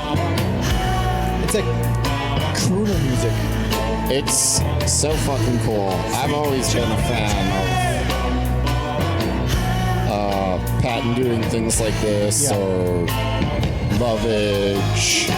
Even his solo shit. Yeah. Really Italian stuff. Mondo King or whatever. It's so gentle. It's just so easy. But there was a lot of changes here. So many changes. There is. Yeah, we're like infomercial music now. And then Hawaiian. Full on Hawaiian tropical. Yeah. But I want to get to this next section before I lower it. Because it shows a nice little hint of the darkness that's still within the band. It's not the way it was, but this.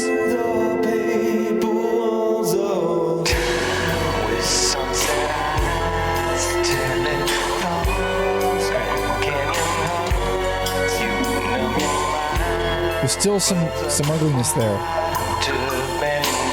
but it's fucking lovely.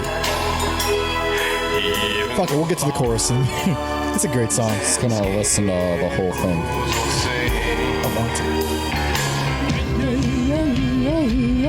Sweet All right, okay. Fucking beautiful, beautiful song. What a fucking shift. Personal favorite. Okay. Well, this is a great, great album. Yeah. It is a great album. It has moments that I don't like, that I never warmed up to. Uh-huh. And it has a lot of like we're going to do this, we're going to do this, we're going to do this, we're going to do that. But it's a very different feeling thing than anything they've done. Absolutely. Completely different band once again. Absolutely. I mean, the highs here are pretty fucking phenomenal. They are.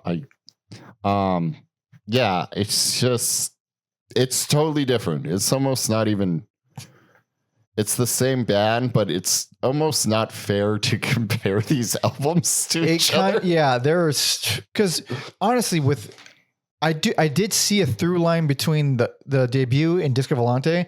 In this, you can see, a little bit, because there's like song moments and then there's crazy moments and they're kind of blended together. You see how it can be one to the next. This is not. No. This is a very, very different thing.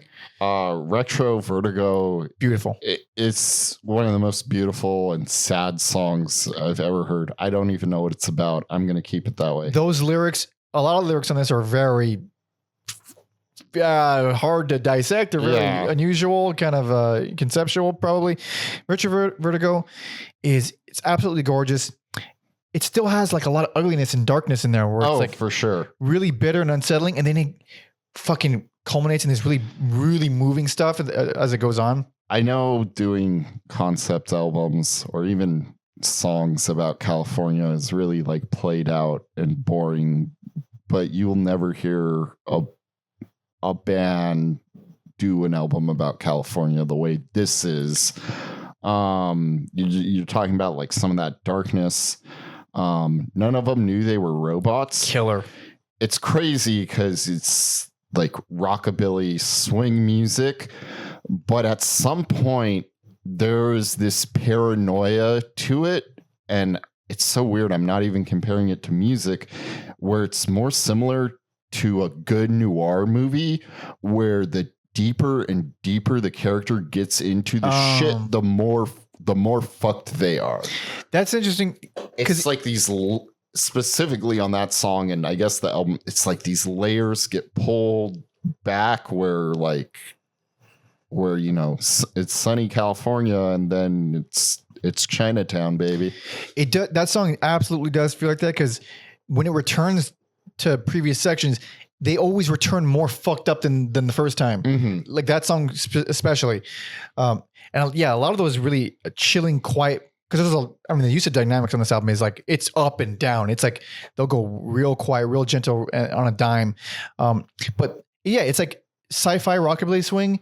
But it's just so again, like I'm not a huge rockabilly guy, but when they do it, it really works. It's really well written. And not to mention on that song, I am in love with that guitar tone. Like, I'm not a huge snob when it comes to tone, but there's certain guitar tones where I'm like, fuck, man, it's a perfect surf tone. It's a perfect surf tone. Which is also funny because I remember hearing, or I think might have been listened to an interview with Trey many years ago, where he said at this time period, he didn't even have his own guitar. He would just borrow other people's guitars. And like, he's this fucking virtuoso dude and he doesn't even have his own guitar. That's kind of amazing and sad at the same time, like this album. Yeah. Yeah. I mean, there's a lot of dark moments on this album. Air Conditioned Nightmare kicks so much ass. It's like, doo-wop sci-fi rockabilly. I don't know what the fuck that is. More surf rock, more pop music, more Beach Boys. Yeah. It gets heavy though. Like heavy metal, which there's not too much on this album, but no, not much. On that song, that chorus where it goes really surf with the floor toms, truly gorgeous. And then it gets tropical as it goes on. It's just, so it's like all these pieces you could show to someone and be like, oh, this is really nice. This sounds like the stuff that I remember from like, or maybe like you show it to a boomer, like, oh, it sounds like I remember this kind of music, but it's always just tweaked and fucked up to where like you can't show them that. Yeah. Cause it has like legitimately accessible, beautiful moments, but there's so much craziness. It's so ugly around it. It's a cake within a pile of shit, kind of, in the best way. I love ours. Moriarty.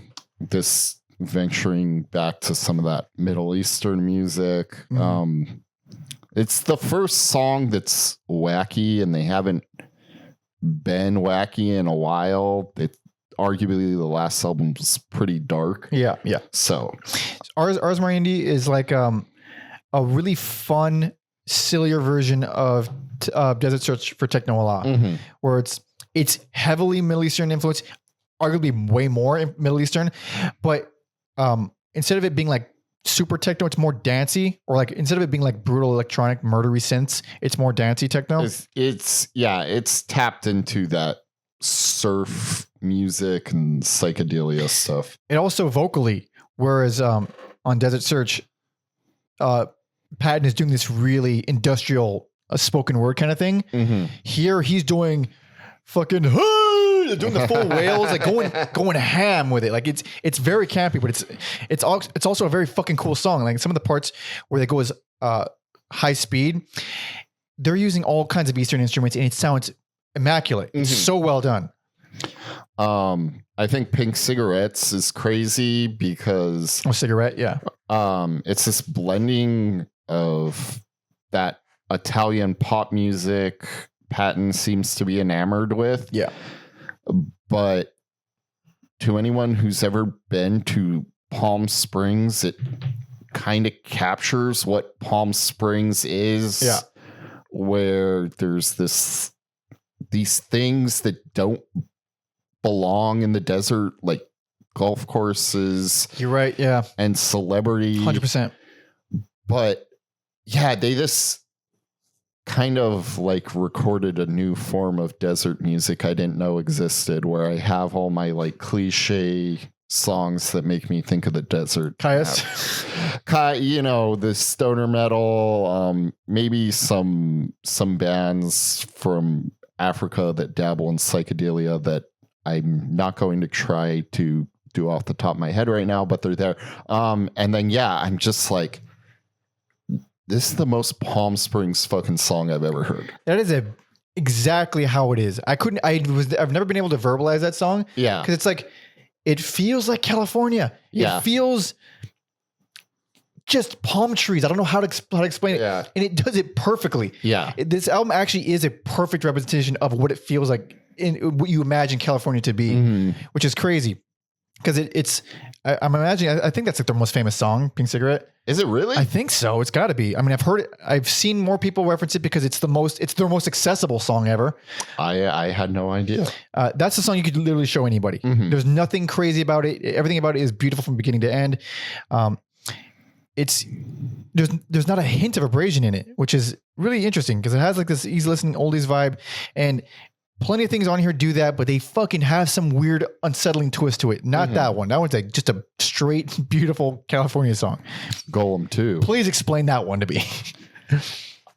That is crazy to me because that is just scary carnival music, and then it goes into a funk song, and it like successfully bounces back and forth between the two. That song is a miss for me. Yeah. I've never been, it never grew on me. It's so goofy and strange. It's like to the point of like children's music, but not in a creepy way, in like a silly, goofy, funky way. Yeah. I thought it was creepy.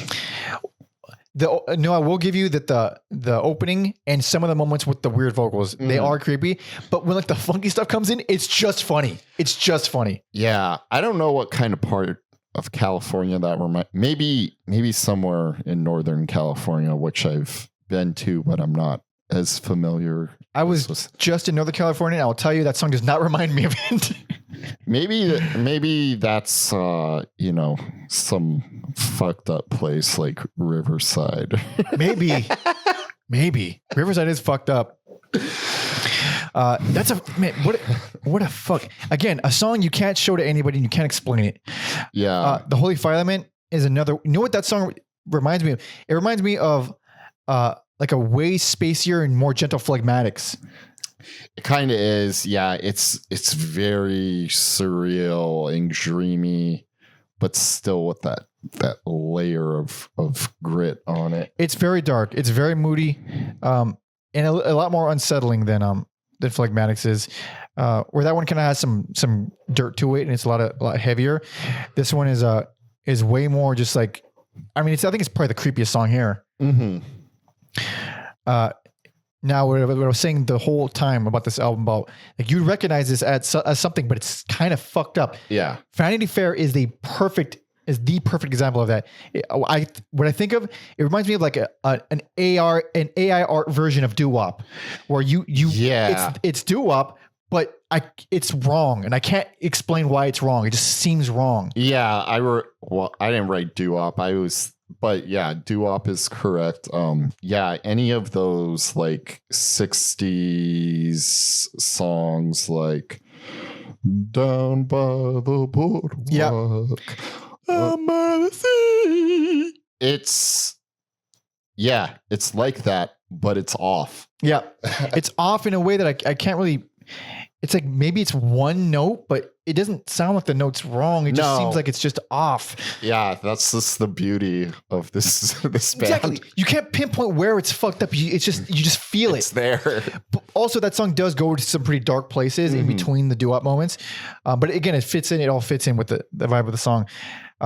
Goodbye Sober Day is what I always considered to be the pitch song for Mr. Bungle. If you can handle this song, if you like this song, you will like the band. I didn't listen to this album in a while. And that one kind of took me by surprise, but yeah. I think it's a great closer. There's like chanting parts with electronic noises. There's metal parts with like gibberish or scatting singing. The how much I love this song is hard to quantify. Yeah, because like it opens up with this kind of like Latin dance music thing, but then it goes into what I didn't think existed: brutal, dark, tropical, and it's so cool. Yeah, like you never thought that you would hear tropical and be like, "Oh, this fucking kicks ass," and it found a way to do that. It's beautiful. And then when it takes the chorus part of that section is just so well written. It feels really intricate. I can't compare it to anything because again, it's just so fucking weird. But when it takes that shift into like the Middle Eastern vocalizing or like, you know, chanting kind of stuff. It's like, oh, this is getting really psychedelic and weird. And then it takes a hard left turn into the metal part, but these psycho vocals that he's doing, where he's it's the coolest fucking thing. It is. You have to be severely disturbed to do that to a microphone. And the fact that it comes out so cool, and then it gets fucking giant and chunky, and then the chanting comes back in the background. My memory is a little hazy, and so I hope I'm right. I think it was that same interview that I was talking about earlier, or maybe I read somewhere online that like when Faith No More would go out and party, Patton would just stay in his hotel room with like a tape recorder and see how he could push his vocals, or what kind of like noise can I make as a human, which is funny because apparently he's the guy you go to when you need zombie noises. He literally is. He did voices in Left 4 Dead. He did voices. I Am Legend. Yeah. So he also did the main voice of Spencer in Bionic Commando, the remake of Bionic, which is like a straight normal voice. That's pretty weird. One of those. I don't know her name. I apologize, but one of those like normal people react to videos, and she was watching. Oh, is it the dark-haired British woman? Yeah, maybe she's British. I forget. Yeah, she's delightful, and she's like he's so fearless, and she's like vocalist. If you're like do the like type of singing he's doing on the closing track, they're embarrassed. They don't want to go there, and he's fucking doing it. He goes there a lot. He swims in that river, man. He fucking and not just here, but like, I mean, this is like the inception of it, because he's very straightforward in Faith No More, like very straightforward for the most part. And then here he's just, it's like his dark side. Like, I need to let loose and be weird. And he gets weird. Yeah. But yeah, it's literally one of my favorite vocal performances ever, because it's not singing. It's just fucking madness. And it's also, Goodbye Sober Day is also the only song on this album that feels like it could fit in with Disco Volante, where it has that, it all feels like one song, but it's just very spastic and dark and very brutal, where most things on here are not brutal. At least not in like, you know, heaviness. It is kind of an outlier, but yeah, but it still has the tropicalness to it. You know, it still fits in a weird way. So on this album, we no longer have Theo. He is no longer, according to the band, they say artistic differences. That's usually we've heard that term a lot. How funny would it be to break up with a girl and be like, I'm sorry, it's this artistic differences? Dude. I don't think it'd go well, but I'm interested in see how it would go. Or like you're in the middle of it, and when you're like giving your reasons, you just like slip artistic differences in there, and that'd be pretty good. See if they even notice. I feel like as artists, we're going two separate directions. So according to is it Bungle Fever? It says a tour supporting California will begin in San Francisco, California on July 13th. This is, of course, from May 1999. 3 European festival appearances were booked as well. However, Bungle was dropped at the specific request of Red Hot Chili Peppers frontman Anthony Kiedis. Apparently, Kiedis has fallen off the wagon yet again. That's a nice little backhanded comment.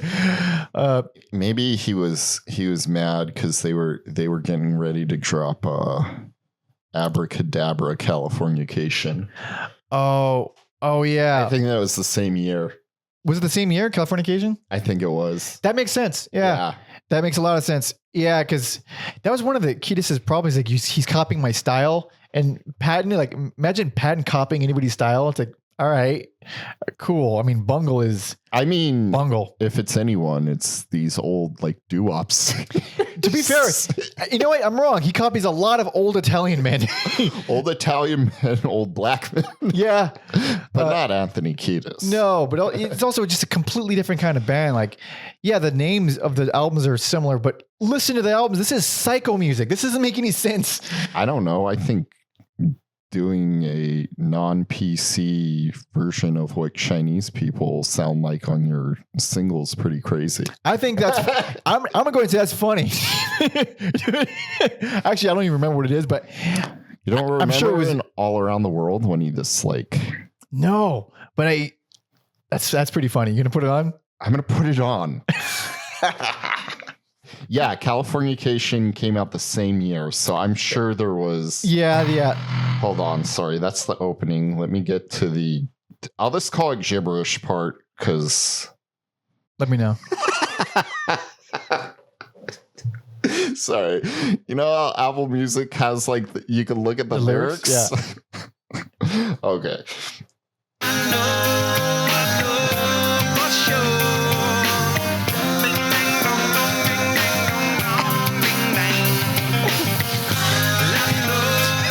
Hold on. That's Hold on, he does it again.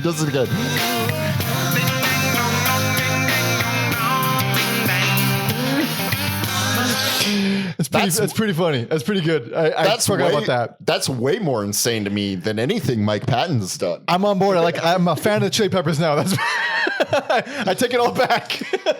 Now when he does it, he tries to make like DJ noises live. Oh, dude. Like DJ scratching, you know. I'm like, that's not what you were doing, dude. Dude, embrace your dark roots, man. You already did it.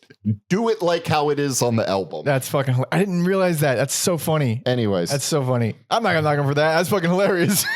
Also, they took a bass line from this obscure heavy metal band, Budgie. Oh. Budgie. I'll show you. Is that who did Bread Fan? Yes. Oh, okay. Yes. Okay. Anyways. But yeah, this would be the fucking end of Bungle for many, many years.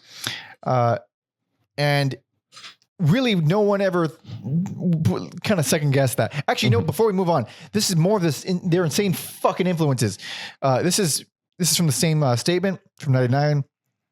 Apparently, this is not member specific, but apparently the musical influences at this time period: death metal, Romanian gypsy, Checks out. surf, Checks out. rockabilly, Checks out. disco, Yep. film, hits from the 60s, 70s, and 80s. I don't hear the 80s, but good for you. Herbie Hancock's Sextant, Fucking rules.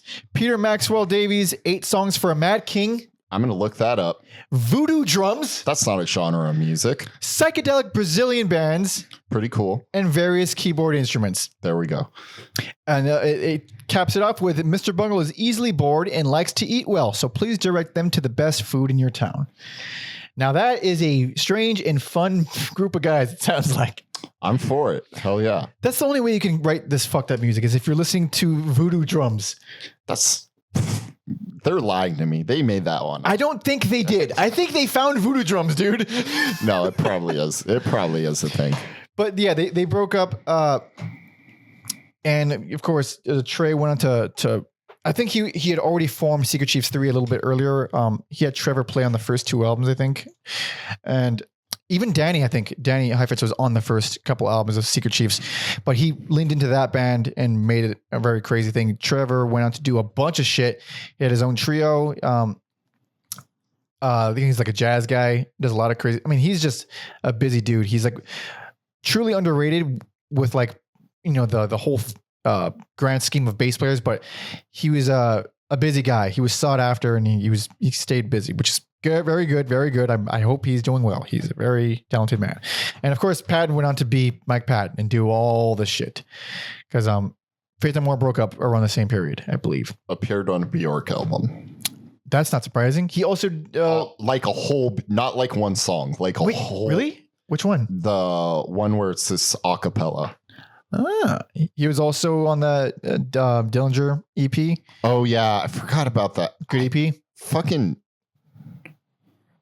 was it Lovage? I'm trying to think. It doesn't matter.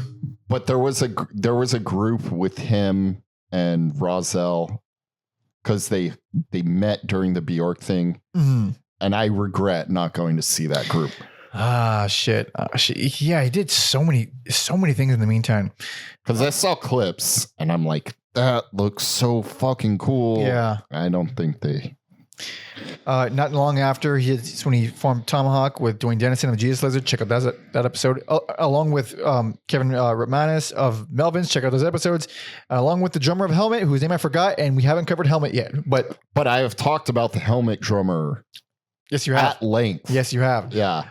That's one hell of a super group. Great lineup.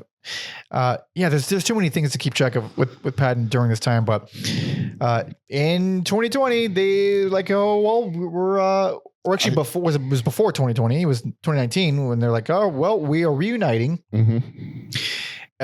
And we are reuniting with Scott Ian and Dave Lombardo for some fucking reason. Yeah. Well, I guess there's a reason. Well, there is a reason, but it's just no one in the world would have saw that turn coming. No. It's just insane. You leave us with California, this really fucking weird retro psycho piece. And then, all right, we're thrash metal, and we're going to bring in two thrash legends. Yeah, we want to see the weird stuff, though. Everyone wants to see the weird stuff, but I was so... It was fun. It was a fun tour. It's great. Yes. But I was so grateful that they did something so fucking bizarre, and no one could have saw it coming. And we might as well jump into it now instead of talking. This is a very long episode. Shocker. But this is 2020's The Raging Wrath of the Easter Bunny demo. I'm going to skip the opening track. No, do not. No. Are you kidding? It's the best fucking song on the album. It's cool, but whatever. I'm going to play a little bit, and then I'm going to play the second one. I'm tired of everyone skipping that fucking song. No. They've been skipping it for years. This is fucking rad and a total outlier from the rest of the album. Complete outlier. But it's how it was on the original demo as well. Yes, but I like what Trevor said about it. What'd he say? Where he's like, yeah, we wanted this intro song, but it's too long to be an intro. Trey wrote it and went nuts, as you can hear.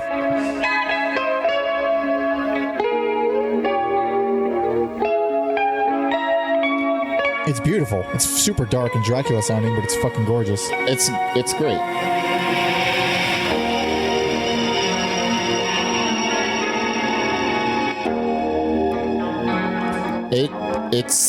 It's their maggot brain on this album. Which one's that? A Funkadelic. They have the song Maggot Brain that opens up the album. It's very like somber and morose and sad, and then the rest of the album comes in. Yeah, it sounds nothing like it, I imagine. Yeah. I'm gonna send you that song because I think as a guitar player I like it. Okay. So he wasn't kidding about this being too long because it does come in fucking hard. For podcasts, just snippet and a traditional intro. It is too long. I love it though. I wouldn't change a thing about it. Yeah, I always consider this a full song more than an intro, but it's just a long intro. But to give people a taste of what the album is more it does get louder, I swear to God. It gets big and heavy, but yes. I'm gonna... Here we go.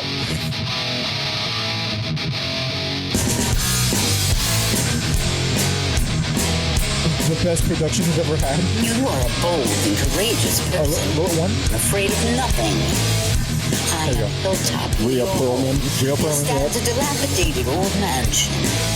Some say the place is haunted, but you don't believe in such myths.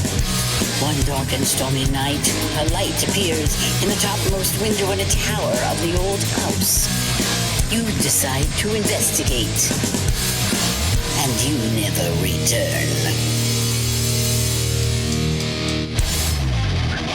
Full thrash. Yes. Straight up Slayer thrash.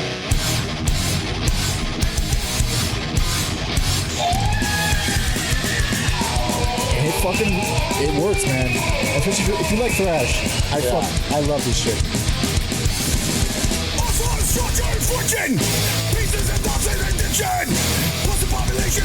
Not quite Sweet Charity, Gang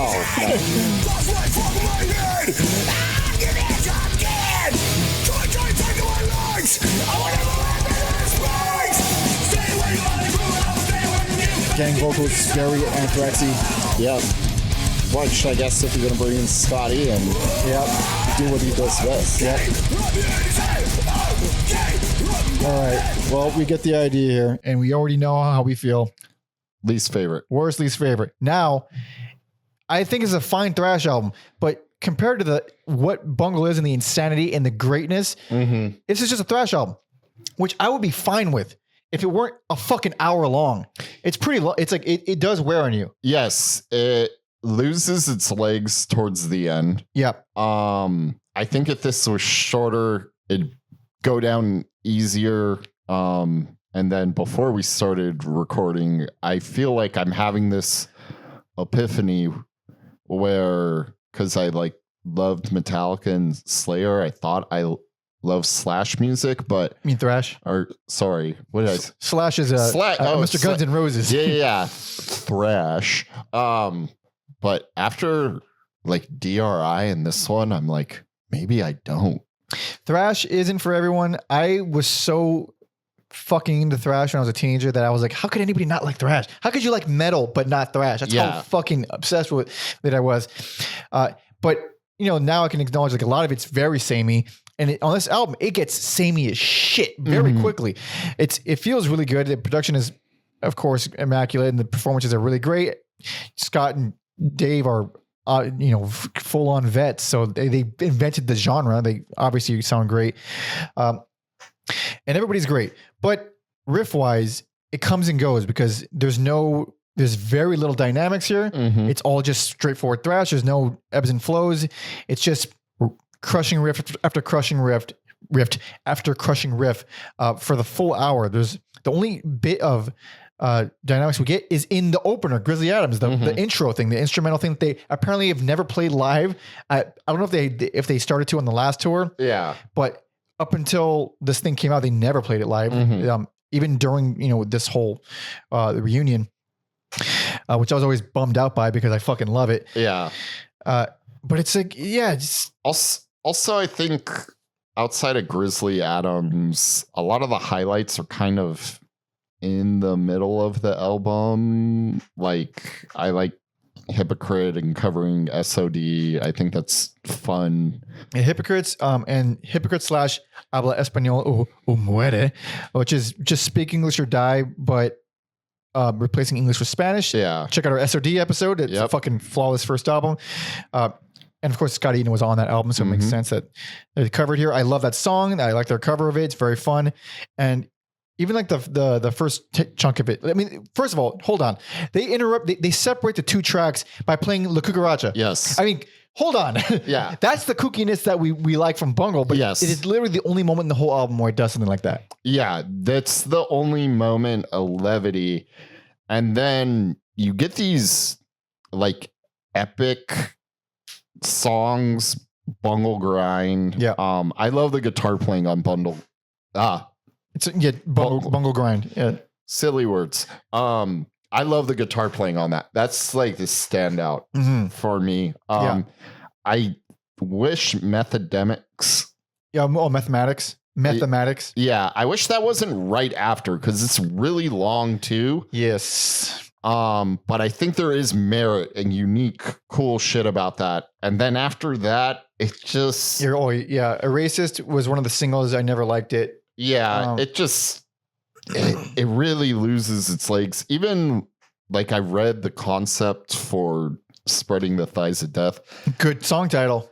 Great song title. Great concept for a metal song too. What's the concept? This a nerdy kid gets bullied and learns the occult to get back. That's pretty cool. It's funny. Yeah, that's cool, but I'm so tired, and by the time Gluttony for Punishment comes, or Glutton for Punishment, it's really the legs are just cut out from under it. But I totally get, hey, we had these demos that don't sound great and we want to revisit this, and what just record it all, get it all out of your system, put it on one album. Yeah, and my favorite thing about this album is they went back to the very first demo and re-recorded all of it with this crazy production in lineup. But my favorite thing about it is that they kept the word demo in the official title.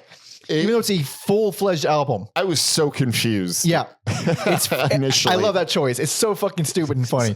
It really is. There's songs in here that I really like. The first half really has me because I love thrash. I love the choices they make on here, and I'm not fatigued yet. So like Ripping Your Mind fucking rules. I absolutely love that song. It is great. I think that was one of the... Yeah. Oh, it's one of the... Yeah, it was the other single. There might have been a video for it too. I don't know why I said video that way. And then Bungle Grind, I do like it. The solos on there as well as everywhere, they're fucking amazing. Like you forget that Trey is a fucking amazing guitar. Like he shreds like the best of them. He just doesn't do it. Yeah. He does all these fucking Middle Eastern sounding songs. He does other shit. Truly brilliant guy. But with Mathematics, it's the longest song. It's 8 minutes 46 seconds, and it's a little hard to follow. There's a lot of kind of iffy riffs there. The best thing about that song, in my opinion, is the chorus, which is, sorry, not the chorus, is this one section that kind of recurs, and it's just the chorus to Love Is a Fist from the first album. I didn't even notice that. Yeah. It's the same exact riff. It's obviously where Love Is a Fist came from. It came from that song. So it's like, it's a super duper long song that does a lot of things I don't care for. And my favorite thing about it is from a different song of theirs. So that's an obvious miss for me. Spread in the Thighs of Death. I felt this on, I heard this more than 2 times, but for this particular 2 times of listening to the album, on the first time, I was like, this is probably a cool song on its own. I'm done by this point in the album. I'm already tired. And then I went back to it and it's like, this is definitely a song I like. I'm still tired by this point in the album, but I can still appreciate it as a good song. I can acknowledge it. It is a good song. Lost for Words is a COC cover. I did not know that. Yep. And it's from the first album, I believe. If I'm not mistaken, I think it's from the first album. I'm going to double check just to see because I was a big fan of the first album when I was a teenager. And no, it's from Animosity. I was wrong. It's the opening track on Animosity. Also, Animosity is shorter than a lot of Swan songs. Animosity by Corrosion of Conformity is 26 minutes. It is it's a crossover album, thrash crossover. Great fucking album. You might not like it. I actually own it. You own it. I own it. Oh, I was wrong. Look at that. You do like some thrash. I do like some of it. I may just be very selective. Maybe. Yeah. Yeah. The first 2 COC albums I'm a big fan of, but they don't sound like later COC, that's for sure. No, yeah. So yeah, it's the original was great. This version is, just a straight cover. It's cool. I like the song, so I like it. I can't say it's like that necessary. And then Sudden Death, I think is one of the best songs here, but it's just so much by the end of it. Yeah. It's hard to appreciate because it is meaner and snappier than most of the songs on the album. It's really well done. I can't believe this thing is 56 minutes. I can't believe it's that long. It feels longer. And here we are saying that we don't feel length anymore because of Swans, but when it's the same thing over and over again, it's the same song. It's kind of the same song over and over again. So yeah, I don't know. Maybe I've just dabbled in the weirdness for too long, and then this is like, sure, this is fine, but I know you guys got. Yeah, we just listened to the craziest music ever made, and then the album with practically zero diversity. It went from having too much diversity on every album to having none. It's a crazy. This is a clear worst. It's a cool thrash album, but in the scope of Mr. Bungle, absolutely the worst. It's not Disco Volante. It's not the worst one. God damn it. That's why I gave this least favorite, because I still rather listen to it. Yeah, but it doesn't. Anyway, I can't call it bad. I can't call it a bad album, but I don't feel the need to go back to it very often. Although I do feel the need to see them again, and I missed them on this tour. I was out of the fucking country. I would go see them again if they were playing. They were. They were. They played stuff from the first album. I only know because a friend of mine, she's like, she asked me if I was going. I was like, I physically can't. Yeah. I said, like, let me know what they play because I'm curious or something. And she sent me clips, and one of them was My Ass is on Fire. Or maybe it was Love is a Fist. One of the two. Well, fuck. Maybe I just need to pay better attention. Yeah. But I do want to see stuff. Even, how about this? Even if they were this performing Disco Volante in its entirety and nothing else, I would still go to that. I'd stab my mother if they were just playing Disco Volante. I would absolutely do. To be fair, I feel like you would do that for a lot I less. would not. She's a lovely woman. I would never. How dare you? Especially in case she sees this. I don't know, but won't stab you. I'm not going to stab you. You can trust me. You can totally trust me. On the genesis of the Bungle reunion, Mike Patton says it's not really easy to pinpoint, but I would say that for a while, Trevor and me and Trey had been close again. We'd always joke like, "Hey, if we did a reunion, what would we do?" And most bands, you know what they do. They put together the classic lineup and play the fucking hits. Unfortunately, we don't have any hits, so for us, it was very easy. I think it was Trevor's idea. He was like, "Why don't we play the metal stuff with Lombardo?" And I was like, "Fuck!" Like I could hear it when he said it, but there was no plan. It was just an idea, and sometimes ideas grow roots, and then all of a sudden you got a fucking tree in your fucking house. Like, oh shit, what do I do with this? Man, he cusses a lot. He cusses like a teenager. Yeah.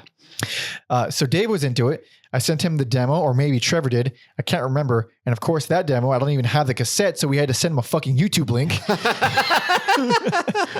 After he listened to it, he said, "I can't really tell what the drums are doing." I'm like, "That's why we want to re-record this. We want to do it right so you can actually hear stuff." The way we recorded that thing, the first thing we ever recorded, basically, it was on a little 4-track, and Trey did a great job, but it still sounds like it's coming out of a vacuum cleaner. And then I remember thinking, okay, we got something, man. And listening back, a demo is pretty much a guitar record. It's really about guitars. And so one thought that came to my mind was like, "Trey, would you mind? But I think we need another guitar player to handle this shit when you're soloing and whatnot." And he goes, "Yeah, fucking great idea." Well, if they're all just, "Fuck yeah, dude. Yeah, fuck yeah, dude. It's fucking shit, dude. Fuck yeah." That's how dudes talk. That's how dudes talk. That's how we talk. It is how we talk. And he's like, "Who?" And we had a couple ideas, but Scott was one of the ones that made the most sense from a musical standpoint. He and Dave were the dudes who influenced this music in the fucking first place. Like, it wouldn't have happened without them. Scott was so fucking funny. I hit him up and I'm like, "Hey man, you want to play guitar in this next Bungle thing?" I don't think he understood. I think he thought, "Hey, do you want to come to a show?" And I'm like, No. Do you want to be in the band? And he'll even tell you that he was freaked out. Like, I was like, "Why us? We always consider ourselves a small town band. And this record is a testament to that. But we went literally to the well here and got the greatest guys that we thought would realize the music. And we're fucking lucky to have them." It is pretty surreal seeing Bungle on stage with Scotty and Dave Lombardo. Yeah. If you're going to record a thrash album, do it. Get those two. Get the man who invented it. As of the recording of this, there's still some dates left for their fall 2023 tour in Baltimore, Philly, New York, Boston, Montreal, Toronto, and Detroit. All of them in September. And yep, they did LA already, so they're not coming back to LA, and that's okay. I guess I'll just die again alone and not sing Bungle, even though, well, I did see them the first time, but next year. If they decide to keep doing this, you really never fucking know. You never know. You have no idea. That's why I feel like an urgency to see live music. Absolutely. It could always just, not just because of COVID, where it was literally taken from us on a whim. Oh, even before that. Yeah. With bands like this, where maybe they just decide, we're bored of this. We're done. Or sometimes people die. And that's true. Damn. Yeah. Or sometimes Slipknot hardly has any original members left. But that's a different story. That is a different story. But we made it to the end. Holy shit. Thank you so much for listening and watching. This has been a long time coming. Wasn't expecting the fights on this one, but I'm so glad they happened. God damn. When you think you have it pegged, you never have it pegged. Never have it pegged. No. Let's do a little recap. For me, best self-titled, worst Disco Volante, but fucking listen to it. I don't know what I'm doing here. I feel the conflict in your soul. I don't know what I'm fucking doing here. Personal favorite, California, and then least favorite, Raging Wrath of the Easter Bunny demo. That's not why we're here. I'm glad they got it out of their system. Yeah. I'm glad it's re-recorded for people who like that shit. It's also good, but that's not why I'm here. If they did a second thrash album, it would be the funniest thing in the world, but we would not be pleased as fans, I suppose. Also, it's just like, I feel like Dead Cross really. It's another great Mike Patton. Is Lombardo's in there as well? I think. Is he, I believe he's a drummer for Dead Cross. Yeah. Yeah. It's just like with that last Dead Cross album, like that, Great. they really like found their voice on that album. Yes. So Killer album. It's on our year-end list for both of our lists. Go check that episode out. Yeah, for me, best personal favorite, Disco Volante. I've gushed plenty and enough, but you must hear it. If you're open to weird music, you have to hear it. It's just unlike anything else. And then Worsley's favorite, Raging Wrath of the Easter Bunny demo. You know, we've said it all. It's just thrash. Thrash is cool, but it's just thrash. So thank you so much for listening and watching. Please leave some comments. Leave your picks for best and worst. Please let us know what you thought about all the picks. Am I nuts? Is Alex nuts? Let us know, please. Subscribe if you want to hang out with us longer. Talk some shit. Do all that. Please, for the love of God, join our Patreon, patreon.com/everyalbumever, where we got some bonus episodes. You get to see our schedule in advance. We need to discuss polls as soon as we're done recording this, because we need to put out some more polls. So you get to decide who we cover next by voting on those. You get to join our Discord and be a part of our community, it's also where we pick out our EAE singles episodes. So if a new album is coming out this year and you want us to talk about it, throw it in there. And if you're tier 2, if you're bigger than Jesus, then you can suggest a full ass discography, a full numbered episode. Is the only way we'll do these episodes because they're long and they take forever. This is 4 albums and it's a 2 fucking hour long episode. We take our time. Okay, we take our time. So go there if you want to do that, please, and thank you. Please be sure to follow our history guy Tom Osman at Tom Osman Sounds on all social media. TomOsmanSounds.com for all his music related stuff. He's got albums out, his most recent being a collaboration with Existent Non-Existent called Industrial State of Mind. Check that out in the description. And my EP, Panda Monkey, that's in the description as well. It's cool. Please listen. Thank you, thank you, thank you, thank you. All right. That's about it. I believe that's about it.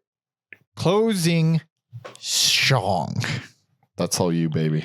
Well, I've thought about this a little bit, and it's not like the most definitive because you can't pick a definitive Bungle song. I think in my heart of hearts, I have not just because I love it, because I need people to understand and hear Mamishka Mau Squaz. Hell yeah. So thank you so much for listening and watching. See ya.